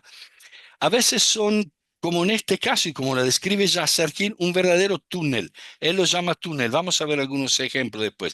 Y otras veces, en cambio, es una brida que está ubicada, o un tabique que está ubicado en forma vertical. Pero es importante y son ligamentos de brida más duras técnicamente para disecar. Luego hay otras bridas importantes en el lugar de la bifurcación. Luego se separan, como vimos anteriormente, las dos ramas, y generalmente donde se vuelven a juntar hay otras bridas que tenemos que poder disecar para liberar mejor las estructuras. Esta es una foto tomada del libro de Jasargil, es para fijarse, fíjense cómo la carótida entra formando la silviana y está esta brida fuerte en la entrada del valle silviano. Esta es una visión quirúrgica de una cirugía, vamos a verla después, donde hay un tabique directo separando la parte de entrada a la cerebral media. En cambio, otras veces hay como si fuera realmente un túnel y acá se ve una pequeña vena, no es la basal de Rosenthal, pero sí viene desde abajo, que va hacia el seno esfenoparietal. ¿Bien? Ok. Acá tenemos otro ejemplo, vamos a ver algunas bridas. Estas son bridas entre una arteria y una vena en la parte más superficial cuando ya estamos entrando en la cisterna silviana. Luego tenemos bridas entre distintas ramas de la parte arterial y, como dijimos anteriormente, algunas que están, acá no están muy marcadas, a nivel de las dos ramas. Y acá se ve muy bien lo que es la membrana profunda. ¿Bien? Ok. Esto en cuanto a la anatomía. En cuanto a la técnica, es fundamental que ustedes puedan tratar de ser, como remarcaba muy bien el doctor Natal y como mostró brillantemente también Pablo en su cirugía, lo menos invasivo. Bien, el keyhole surgery es un término técnico que determinó Jasargil. Bien, él decía que era un rectángulo de más o menos 1,5 centímetros por 7 milímetros. Yo creo que con Evandro se fue achicando y con los instrumentos que tenemos, la técnica moderna y la ergonomía, si está bien aplicada, son espacios que se pueden achicar cada vez más, ¿bien? Para poder ser lo más invasivo. Y la técnica tiene que aprender a poder hacer lo que llamo yo rectángulo dorado, operar entre 7 milímetros y 3 milímetros. Si llegamos a desarrollar esa técnica, y cualquiera lo puede hacer a través del trabajo en laboratorio, vamos a ser mínimamente invasivos. Estos son algunos elementos, no vamos a entrar a chequearlo todo, pero téngalo presente, los componentes de la habilidad microquirúrgica de todo neurocirujano. Si usted aprende vascular, queda un poco pretencioso lo que yo digo, pero creo que van a operar con facilidad toda la patología neuroquirúrgica, facilidad, la bimanualidad, los múltiples puntos de apoyo, la menor distancia entre la punta de los dedos y el campo quirúrgico, lo importante que decía Pablo cuando decía de no dejar nada de pinzas hemostáticas para dejar la mano apoyada en el cráneo, la utilización de retracción dinámica, eso quiere decir usar el aspirador para separar en el momento que se necesita, evitando la espátula de Leila. El desarrollo de la keyhole surgery, como ya dijimos, movimientos precisos, firmes y mínimo, y manteniendo el plano sagital. Dos palabras sobre la táctica de apertura. Siempre a veces se discute si es bueno ir de lateral a medial, de medial a lateral, ir a directo. No hay una regla específica. Yo creo que lo primero y más importante es la experiencia y la confianza del cirujano, la patología quirúrgica y el cerebro. Si nosotros queremos dar algún ejemplo rápido, tenemos un paciente con un aneurisma incidental donde todo está bien y queremos ir de lateral a medial para clipar un comunicante posterior, no hay ningún inconveniente. Vamos por comunicante posterior, hasta podemos dejar la vena que pasa por debajo y cliparlo. Si en cambio estamos en una situación de hemorragia subaracnoidea con un hematoma muy importante y un aneurisma muy complejo, lo primero que tengo que asegurar siempre es el control del vaso aferente. Razón por la cual siempre lo voy a elegir hacer primero de medial a lateral. Puedo hacer una parte de la disección lateral, ir a medial, asegurar la arteria y volver para atrás.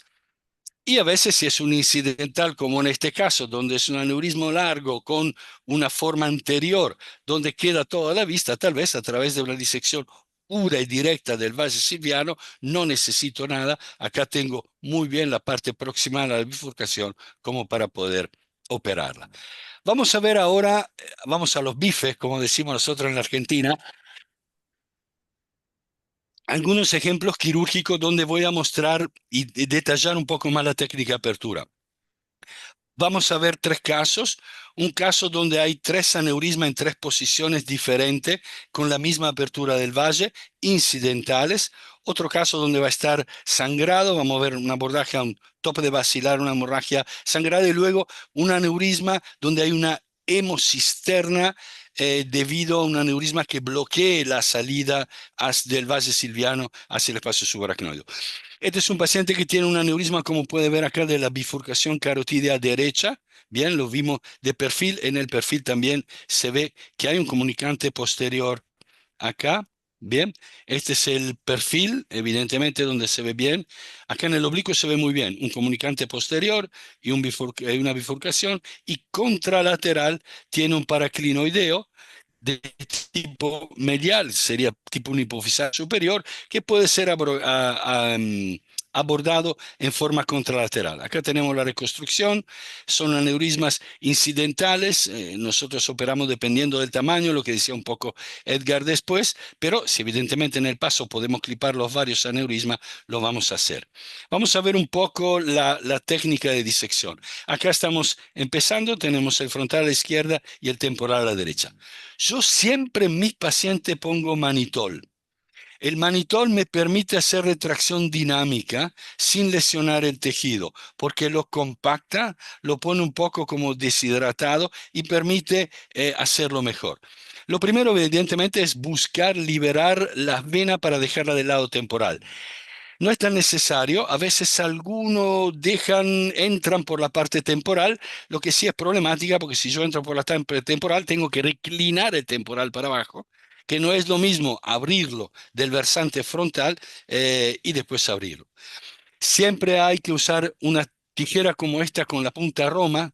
Ahí hago una inclinación como si vieran para afuera para no cortar la parte de la vena. Siempre delicadamente. Acuérdense lo que yo le dije de la tridimensionalidad. Yo tengo que entrar y luego tengo que desviarme para allá, porque el valle va hacia abajo y hacia adelante.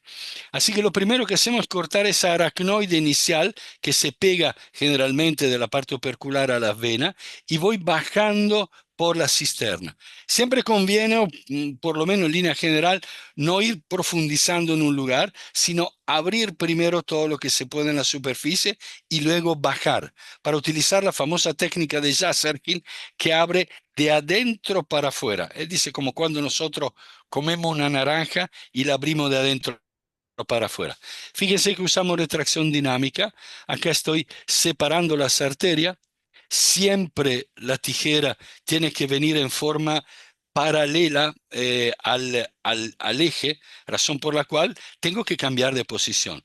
¿Se acuerdan lo que vimos antes? Acá vamos a empezar a encontrar en la parte baja del surco la membrana profunda, que es un poco más densa. Ahí es donde a veces existen estas bridas más fuertes que requieren a veces de cortarla. No es como arriba, las que están en el surco a veces con una simple disector se pueden liberar, las que en cambio están ubicadas más abajo necesitan evidentemente de cortarla. Esta es una paciente joven, seguimos la disección para abajo, empezamos a ver la cerebral media. Acuérdense, en esta parte de la cerebral media no voy a tener perforante, van a estar para abajo, entonces yo lo puedo hacer manteniéndome el opérculo. Sigo haciendo la disección para abajo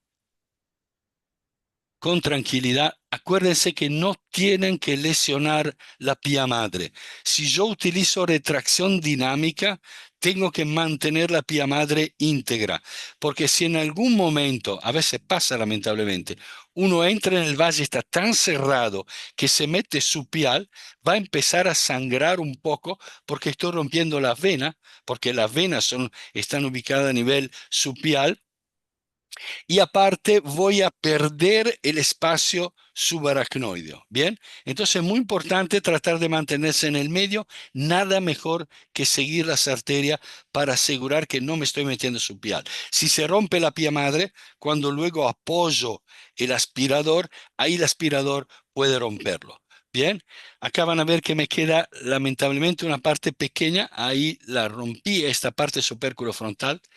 Sepan que el opérculo no tiene funcionalidad fisiológica conocida. Por ahí me escuchan de acá 100 años y se van a reír durante 2 días, pero si lesiono esta parte de parénquima, a priori no hay repercusiones neurológicas.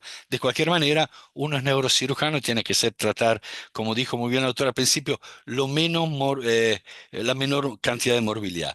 Acá empiezan a aparecer evidentemente alguna vena, seguimos la disección para abajo. Ven acá lo que hablábamos del polo temporal, cómo queda más hundido y más abajo. En este nivel anterior, lamentablemente el surco a veces está muy cerrado. Y es ahí donde tenemos que empezar a utilizar una disección que va de adentro para arriba, de adentro para afuera, siguiendo de adelante para atrás la forma de la interfase. Seguimos con la disección del valle. Acuérdense que tenemos un comunicante posterior acá abajo, una bifurcación carotídea y uno contralateral. Acuérdense que el valle silviano termina en la disección abajo, anatómicamente, al lado del comunicante posterior. Entonces tengan cuidado porque si van directamente y hay un aneurisma, en la última parte de apertura del valle, si vienen pegado al limen de la ínsula, van a entrar directamente sobre el comunicante posterior. Acá seguimos la disección, despacio, tómense su tiempo, esto es tiempo real de nuevo. Yo siempre diseco primero la aracnoide y después la separo. Hay una vena acá, ¿lo ven? Que está viniendo evidentemente desde abajo. Hay que ir disecar, está entrando acción esfenoparietal. Entonces hay que tratar primero de ver si puedo disecarla. Hay veces que se puede, otras veces no. Fíjense las bridas de las cuales nosotros estábamos hablando. Esta todavía es un poco superficial, no estamos en la parte baja. Seguimos la apertura.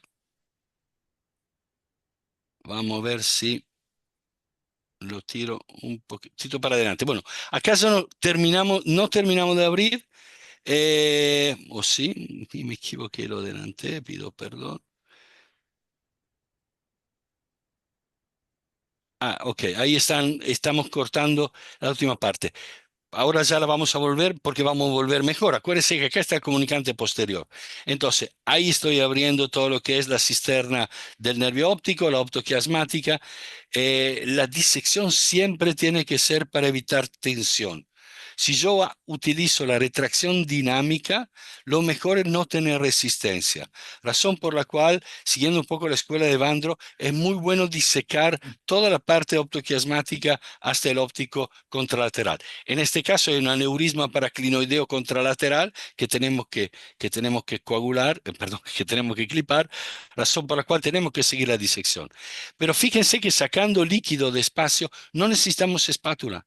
Estamos operando contralateral a través de un abordaje terional y vamos a poder hacer la disección sin poner ninguna espátula, con un espacio definido esto ya debe ser casi 1 centímetro, uno puede entrar bien. Ahí estamos encontrando la aracnoide del valle silviano contralateral y ahí se empieza a encontrar el aneurisma. Vamos a acelerarlo un poco. La idea al principio es disecarlo, no cliparlo. Yo preparo siempre primero todos los aneurismas, ¿bien?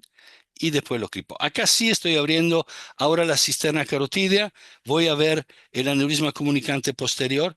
Fíjense que acá estoy reclinando mucho. Yo estoy disecando entre carótida y óptico, pero estoy separando mucho. Entonces, ¿qué tengo que hacer?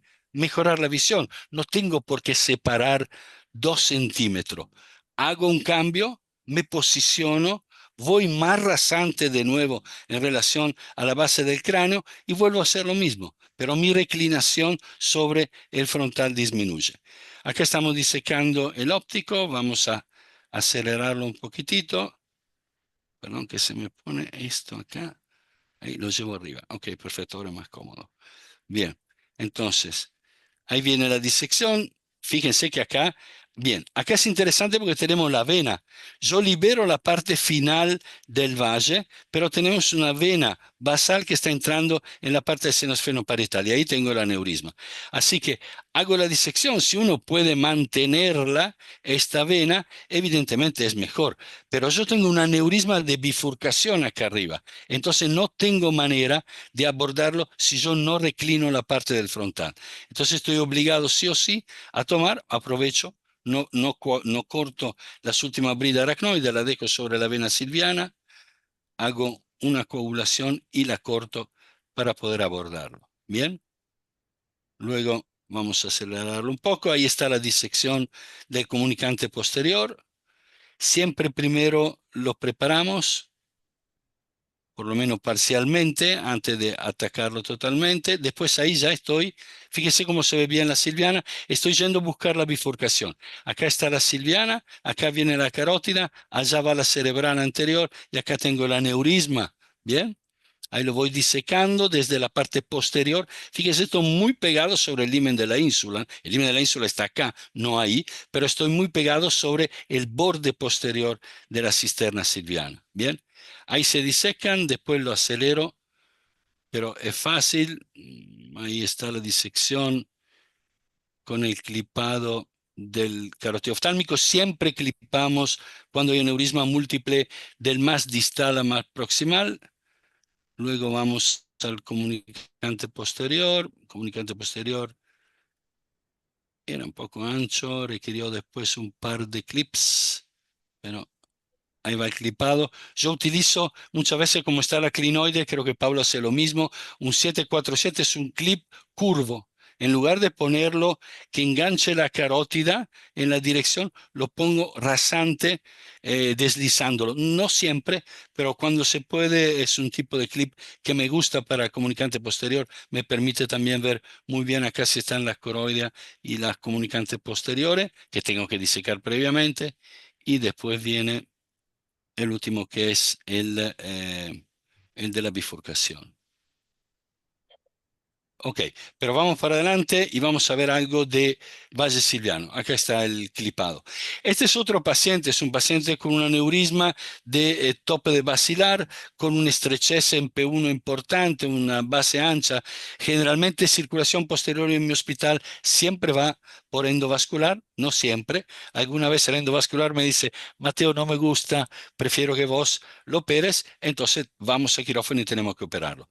La situación en hemorragia subaracnoidea es donde la anatomía es muchísimo más importante. En este caso, la disección sigue siendo cortopunzante. Ahí estoy entrando, fíjense que no se ve, se supone que cerca de la parte triangularis, y después vamos separando. Pero para poder ir disgregando los coágulos, es muy importante que yo sepa dirigir la disección. Por ahí la importancia de la anatomía tridimensional. Hay una técnica que utilizo que son llamados borbotones de agua. Con una bono tiramos pequeños borbotones mientras yo aspiro y voy sacando los coágulos. Hay que liberar bien los coágulos para abrirlo. Es lo mismo que hicimos antes. Fíjense que de nuevo tuvimos que reclinar el temporal para abajo, bien, para poder ubicar hacia abajo la entrada de la arteria silviana. Esta es la rama inferior. Y luego seguimos. Acá estamos cortando la parte del valle para adelante con un contenido evidentemente hemático. Acá ya estamos, se ve muy bien la clinoide, se ve el nervio óptico. Estamos disecando contralateral y empezamos a disecar la parte que va entre la carótida y el óptico. Acá es problemático porque yo tengo que ir sacando los coágulos, entonces la retracción dinámica no me va a permitir trabajar solo hasta un momento donde yo tengo que usar el aspirador para sacar los coágulos, entonces voy a estar obligado a poner sí o sí un separador. Se puede poner un separador chiquito, no de los que son más grandes. Luego empiezo a sacar todos los coágulos en el espacio interóptico carotídeo. Acuérdense en estos casos que la membrana de Liliequist tiende a ser una membrana no perforada, razón por la cual generalmente queda un coágulo que bloquea el coágulo en el espacio interpeduncular, entonces yo puedo entrar y hacerlo. Pero fíjense cómo con una disección amplia del valle silviano, yo puedo ver muy bien el óptico, la carótida, el tercer par. No vamos a hablar ahora de aneurisma de tope de basilar, estamos hablando de silviano, así que yo lo acelero. Anatómicamente uno tiene que buscar primero la cerebral posterior, después ahí busca la comunicante nos va a llevar hacia la cerebelosa superior y la cerebelosa superior nos va a llevar directamente a la basilar, ¿bien? Para que yo la tenga reparada en el caso que necesite hacer. Me acerco lejos, ¿bien? Me acerco lejos, ahí estoy disecando la cerebral posterior. Esta membrana de Liliequist todavía no cortado, pero empiezo a ver hacia abajo ahí cuando la corto se va a empezar a ver la arteria basilar bien, la tengo que tener bien expuesta. Ahí está. Si la bifurcación fuera baja, ahí está ya el cuello, tendría que drilar la clinoide posterior. Ok, vamos a ver un último ejemplo ahora este es el clipado, un último ejemplo de valle silviano. Es el llamado famoso hungry brain, el cerebro enojado. El cerebro está rojo y tenso, rojo por la sangre, tenso por el líquido cefalorraquídeo que está atrapado. Si son los primeros días, está afuera porque el líquido está abajo en la cisterna y no puede pasar por el espacio subaracnoideo hasta la parte superficial. Esta es una paciente en bajo grado, tiene un hematoma temporal, pero fíjense que es un hematoma en el valle. Fíjense cómo dibuja el valle de manera perfecta. Esto pasa muchas veces cuando es muy cerrada la fisura silviana en la parte anterior y hay un aneurisma que actúa como tapón. Entonces, sangra para atrás y no deja que la sangre pase al resto del espacio subaracnoideo. Fíjense, este es un corte anterior, se ve la bifurcación, se ve un aneurisma complejo con varias lobulaciones, acá se ve muy bien. Yo tengo que aprender a analizar la angiografía. Acá se ve una parte más oscura, quiere decir que hay un bubón que viene para arriba. Hay otra parte, si la ven para acá, que va hacia la rama superior. Entonces yo ya sé, y una parte que va por la parte anterior, entonces ya sé que yo voy a buscar en el Valle Silviano las ramas acá, voy a venir por la rama inferior, porque sé que no encuentro el Valle Silviano al inicio, después voy a buscar la parte proximal para poder cliparlo. Fíjense lo que decíamos antes de la forma del tobogán. ¿Ven cómo se repite perfectamente la configuración?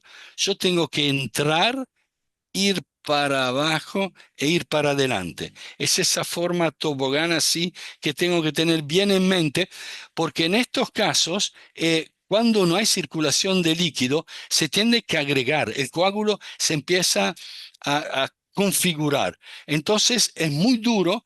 Y ya no es disección cortopunzante, sino que tengo que resecar el coágulo. Lo hace mucho más complejo. Siempre primero, fíjense el cerebro como está pegado, tengo que ir abajo a la cisterna de la base y liberar líquido. Liberar líquido. El primer capítulo de Jasserhill es sobre las cisternas, no solo para la cirugía vascular, que es obvio, sino para liberar líquido. Fíjense, yo abrí abajo, perdón, es un video muy viejo, pero abrí abajo la cisterna óptico carotidio y digo que salga líquido. Dejo que salga. Puede salir durante 2 o 3 minutos, pero van a ver cómo me va a aflojar absolutamente todo y me va a permitir que todo esto no sea tan agresivo cuando yo lo voy a buscar. Sigo la disección para abajo, ¿ven? Dejo salir el líquido. El líquido está atrapado, así que sale en mucha cantidad. Si lo dejo el tiempo, acá simplemente para ver, miren la separación que se me creó ahora sin, ¿cómo se llama? Sin poner espátula ni nada. Nosotros no ponemos catéteres, no hace falta poner catéter en el ventrículo, punciones lumbares. Al contrario, me va a secar la cisterna. Yo prefiero que, aunque sea poco, haya líquido en la cisterna, porque me va a ayudar un poco. Acá estoy abriendo la parte del óptico, voy a abrir la cisterna al principio. Acá está. Acá tengo la carótida, acá tengo la entrada al valle silviano, acá está la cerebral anterior, y lo hago de primero medial a lateral. Una vez que tengo reparada la cerebral media y la tengo bien posicionada como para asegurarme un clipado, si bien distal no es muy bueno, proximal no es bueno porque están las perforantes, pero es la única, voy a entrar. Entonces fíjense que acá voy con un microbisturí, es como cortamos al principio. Hay un poco de mala suerte, siempre se puede llegar a tener. De hecho, si no me equivoco, acá va a sangrar una venita. No, acá ya está la coagulación. Bueno, lo editaron y lo sacaron, pero cortaba una venita. Saco el aracnoide y luego van a ver cómo está organizado. Ese es el término que se me escapó antes. Acá el coágulo está organizado, entonces es un problema porque yo tengo que ir resecarlo. Y el coágulo organizado está adherido a la brida aracnoidea por todos lados. Entonces, si yo no tengo una idea anatómica precisa sobre dónde ir para no entrar en el frontal o en el temporal, puedo hacer evidentemente mucha lesión. Entonces, de nuevo, tengo que ser más agresivo con la parte de los coágulos. Bien, fíjense, siempre estamos entrando teniendo la parte del temporal abajo. Lo primero que hago es ir abajo a la cisterna silviana. Voy a tratar de buscar una de las dos ramas. ¿Se acuerdan lo que dijimos antes? Vamos a buscar la rama proximal para ir acercándonos. Miren que estoy con el disector tratando de disecar y sacar los coágulos. Ven que son coágulos duros. Acá sigue la disección. Voy a acelerarla un poco en relación al tiempo. Ahí la sigo abriendo. Fíjese que no sale sangre, no sale nada. Ahí me estoy acercando a la parte silviana. El aneurisma está un poquitito más por dentro. Bien. Fíjense acá, ya estoy empezando cerca del aneurisma. Estoy en la otra rama, hay una parte del aneurisma, y fíjense cómo está todo adherido. Hay que tener realmente mucho cuidado porque uno está obligado a cortar directamente y resecar parte del coágulo. Bien, acá se empieza a ver ya el aneurisma, ahí ya estoy disecando, fíjese, viene M1, acá está el valle totalmente abierto, tuve que poner una espátula porque evidentemente si no me era imposible. Acá hago una disección, después viene, bueno, la disección del otro lado es un aneurisma de configuración compleja, así que uno tiene que remodelarlo con la técnica de la coagulación. se pone un clip transitorio, lo acelero porque no forma parte del valle silviano, y después se coagulan algunas partes, ¿no? Algunas partes que sobresalen, si es un orofrigio. Esta es la parte anterior presilviana del aneurisma. ¿Se acuerdan la configuración que tenía? La habíamos visto muy bien.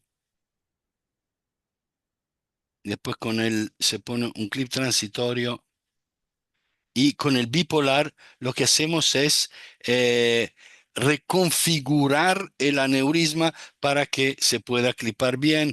Hay que cruzar dos clips. Bueno, ya otro día vamos a hablar de clipología más adelante en este programa de formación continua de los residentes. Bien, ok. Y ahí termino, ahí está el clipado. Siempre recordar de nuevo, como hizo ya Pablo al profesor Evandro, cambió la cirugía a nivel mundial.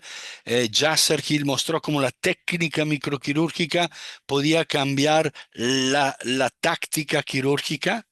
Dolen, que como la técnica quirúrgica podía volver a cambiar la cirugía, y Evandro fue el primero en estudiar la técnica de por sí, trabajar en la técnica, y todo lo que él había descubierto después a través de los estudios ergonómicos se determinaron como verdad ahora en nuestros tiempos. Muchísimas gracias. Muchísimas gracias a usted, doctor Bacanelli. De verdad que mis felicitaciones. Gracias por compartir de su tiempo bueno, en la noche de hoy. Ya para finalizar esta reunión, pues vamos a pasar a la última parte que para mí es muy especial. Es la primera vez que se hace y se conoce como el legado del residente. Aquí básicamente vamos sintetizadamente a puntualizar pues los puntos más importantes para quizá nosotros los residentes de todas estas charlas. Y particularmente a mí me pareció bien enfatizar pues lo que es más relevante para nosotros, que es el abordaje terional.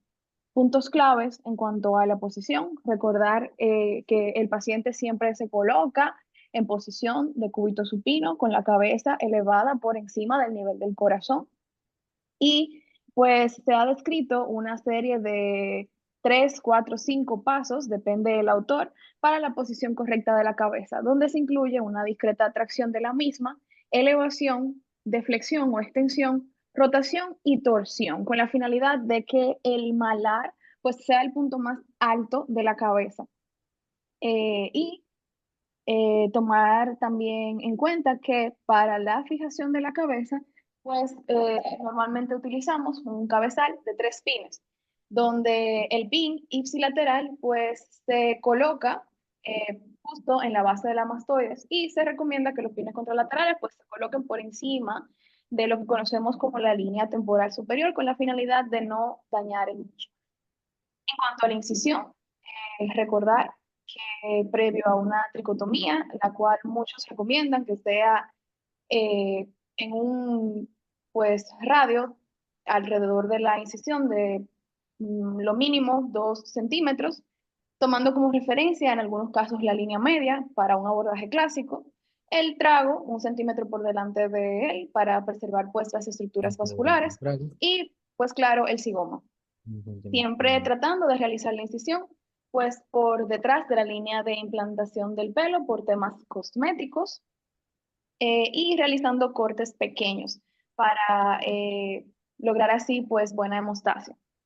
En cuanto a la disección de partes blandas, pues como bien representaron los doctores, hay de realizarlo desde una disección miocutánea, la más popular, pues la interfacial, subfacial.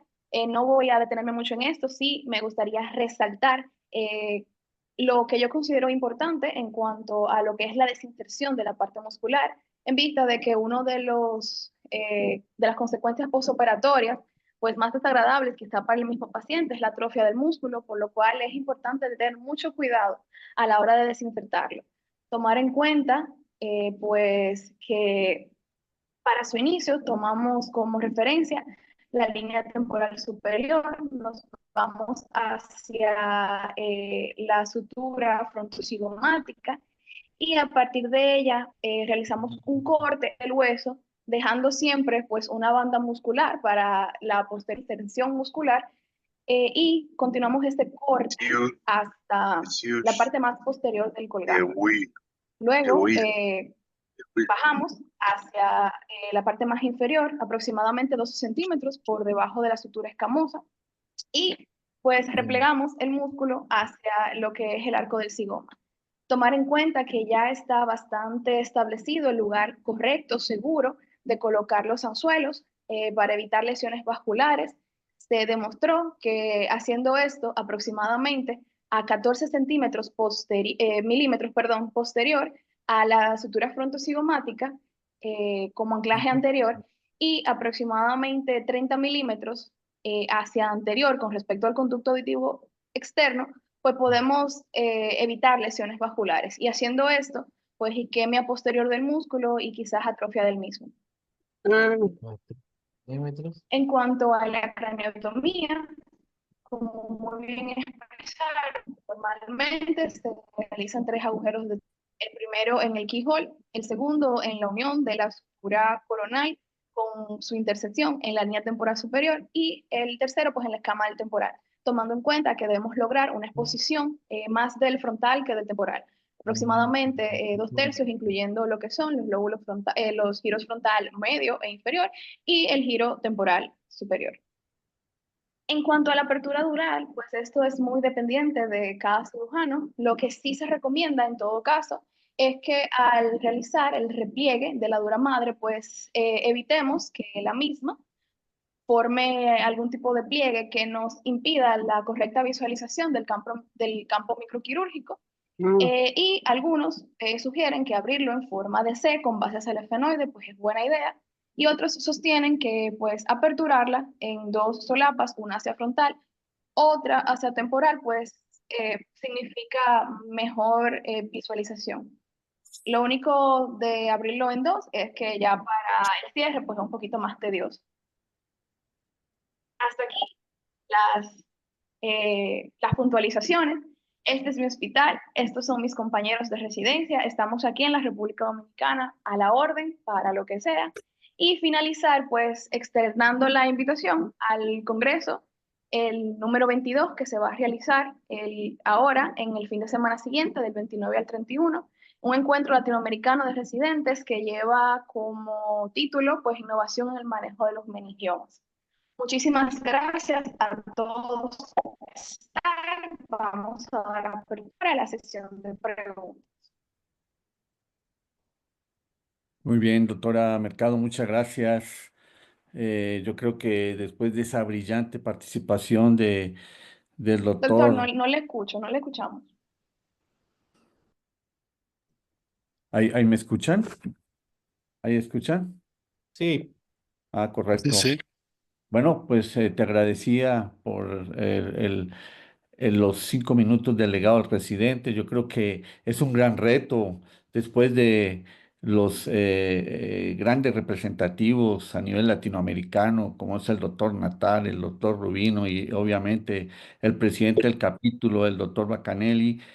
Pues no es fácil, yo te quiero felicitar y al mismo tiempo aprovechar por intermedio del presidente de residentes, el doctor David Berrio, que esto está abierto para todos los residentes y obviamente estas aportaciones, y reitero el agradecimiento a estos grandes neurocirujanos latinoamericanos que dejan toda una experiencia y obviamente toda una evidencia clara de que dominando la anatomía, dominando la microcirugía en los laboratorios, probablemente logremos alcanzar y obviamente pensando en el futuro de la neurocirugía latinoamericana, esto es algo muy importante. Acá en el chat hay muchas felicitaciones, una de ellas al doctor Edgar Natal, que lo considera acá el doctor Noé Pérez y obviamente muchos de nosotros, padre de la mínima terional y un referente de la neurocirugía cerebral. Yo creo que acá tenemos a grandes referentes y bueno, es un orgullo que hoy nos hubieran acompañado más de 90 residentes, que seguramente esto va a ir creciendo. Entonces, pues agradecer mucho. Yo creo que en alas del tiempo, vamos a dejar y a terminar y agradecer nuevamente al doctor Mateo Bacanelli por este excelente webinar. Y obviamente, pues estamos preparando ya el siguiente de base de cráneo. Entonces, a todos los residentes está abierto. Insisto, el doctor David Berrio, que es el presidente de los residentes, está muy atento y él está ayudando a programar todo esto para que salga muy bien. Entonces, doctor Palacios, muchas gracias. Yo no sé si el profesor Marcelo todavía esté por ahí. En todo caso, yo creo que agradecer mucho, doctor, Pasa. a todos. ¿Sí? Entonces, pues nos vemos próximamente y muchas gracias a todos los residentes.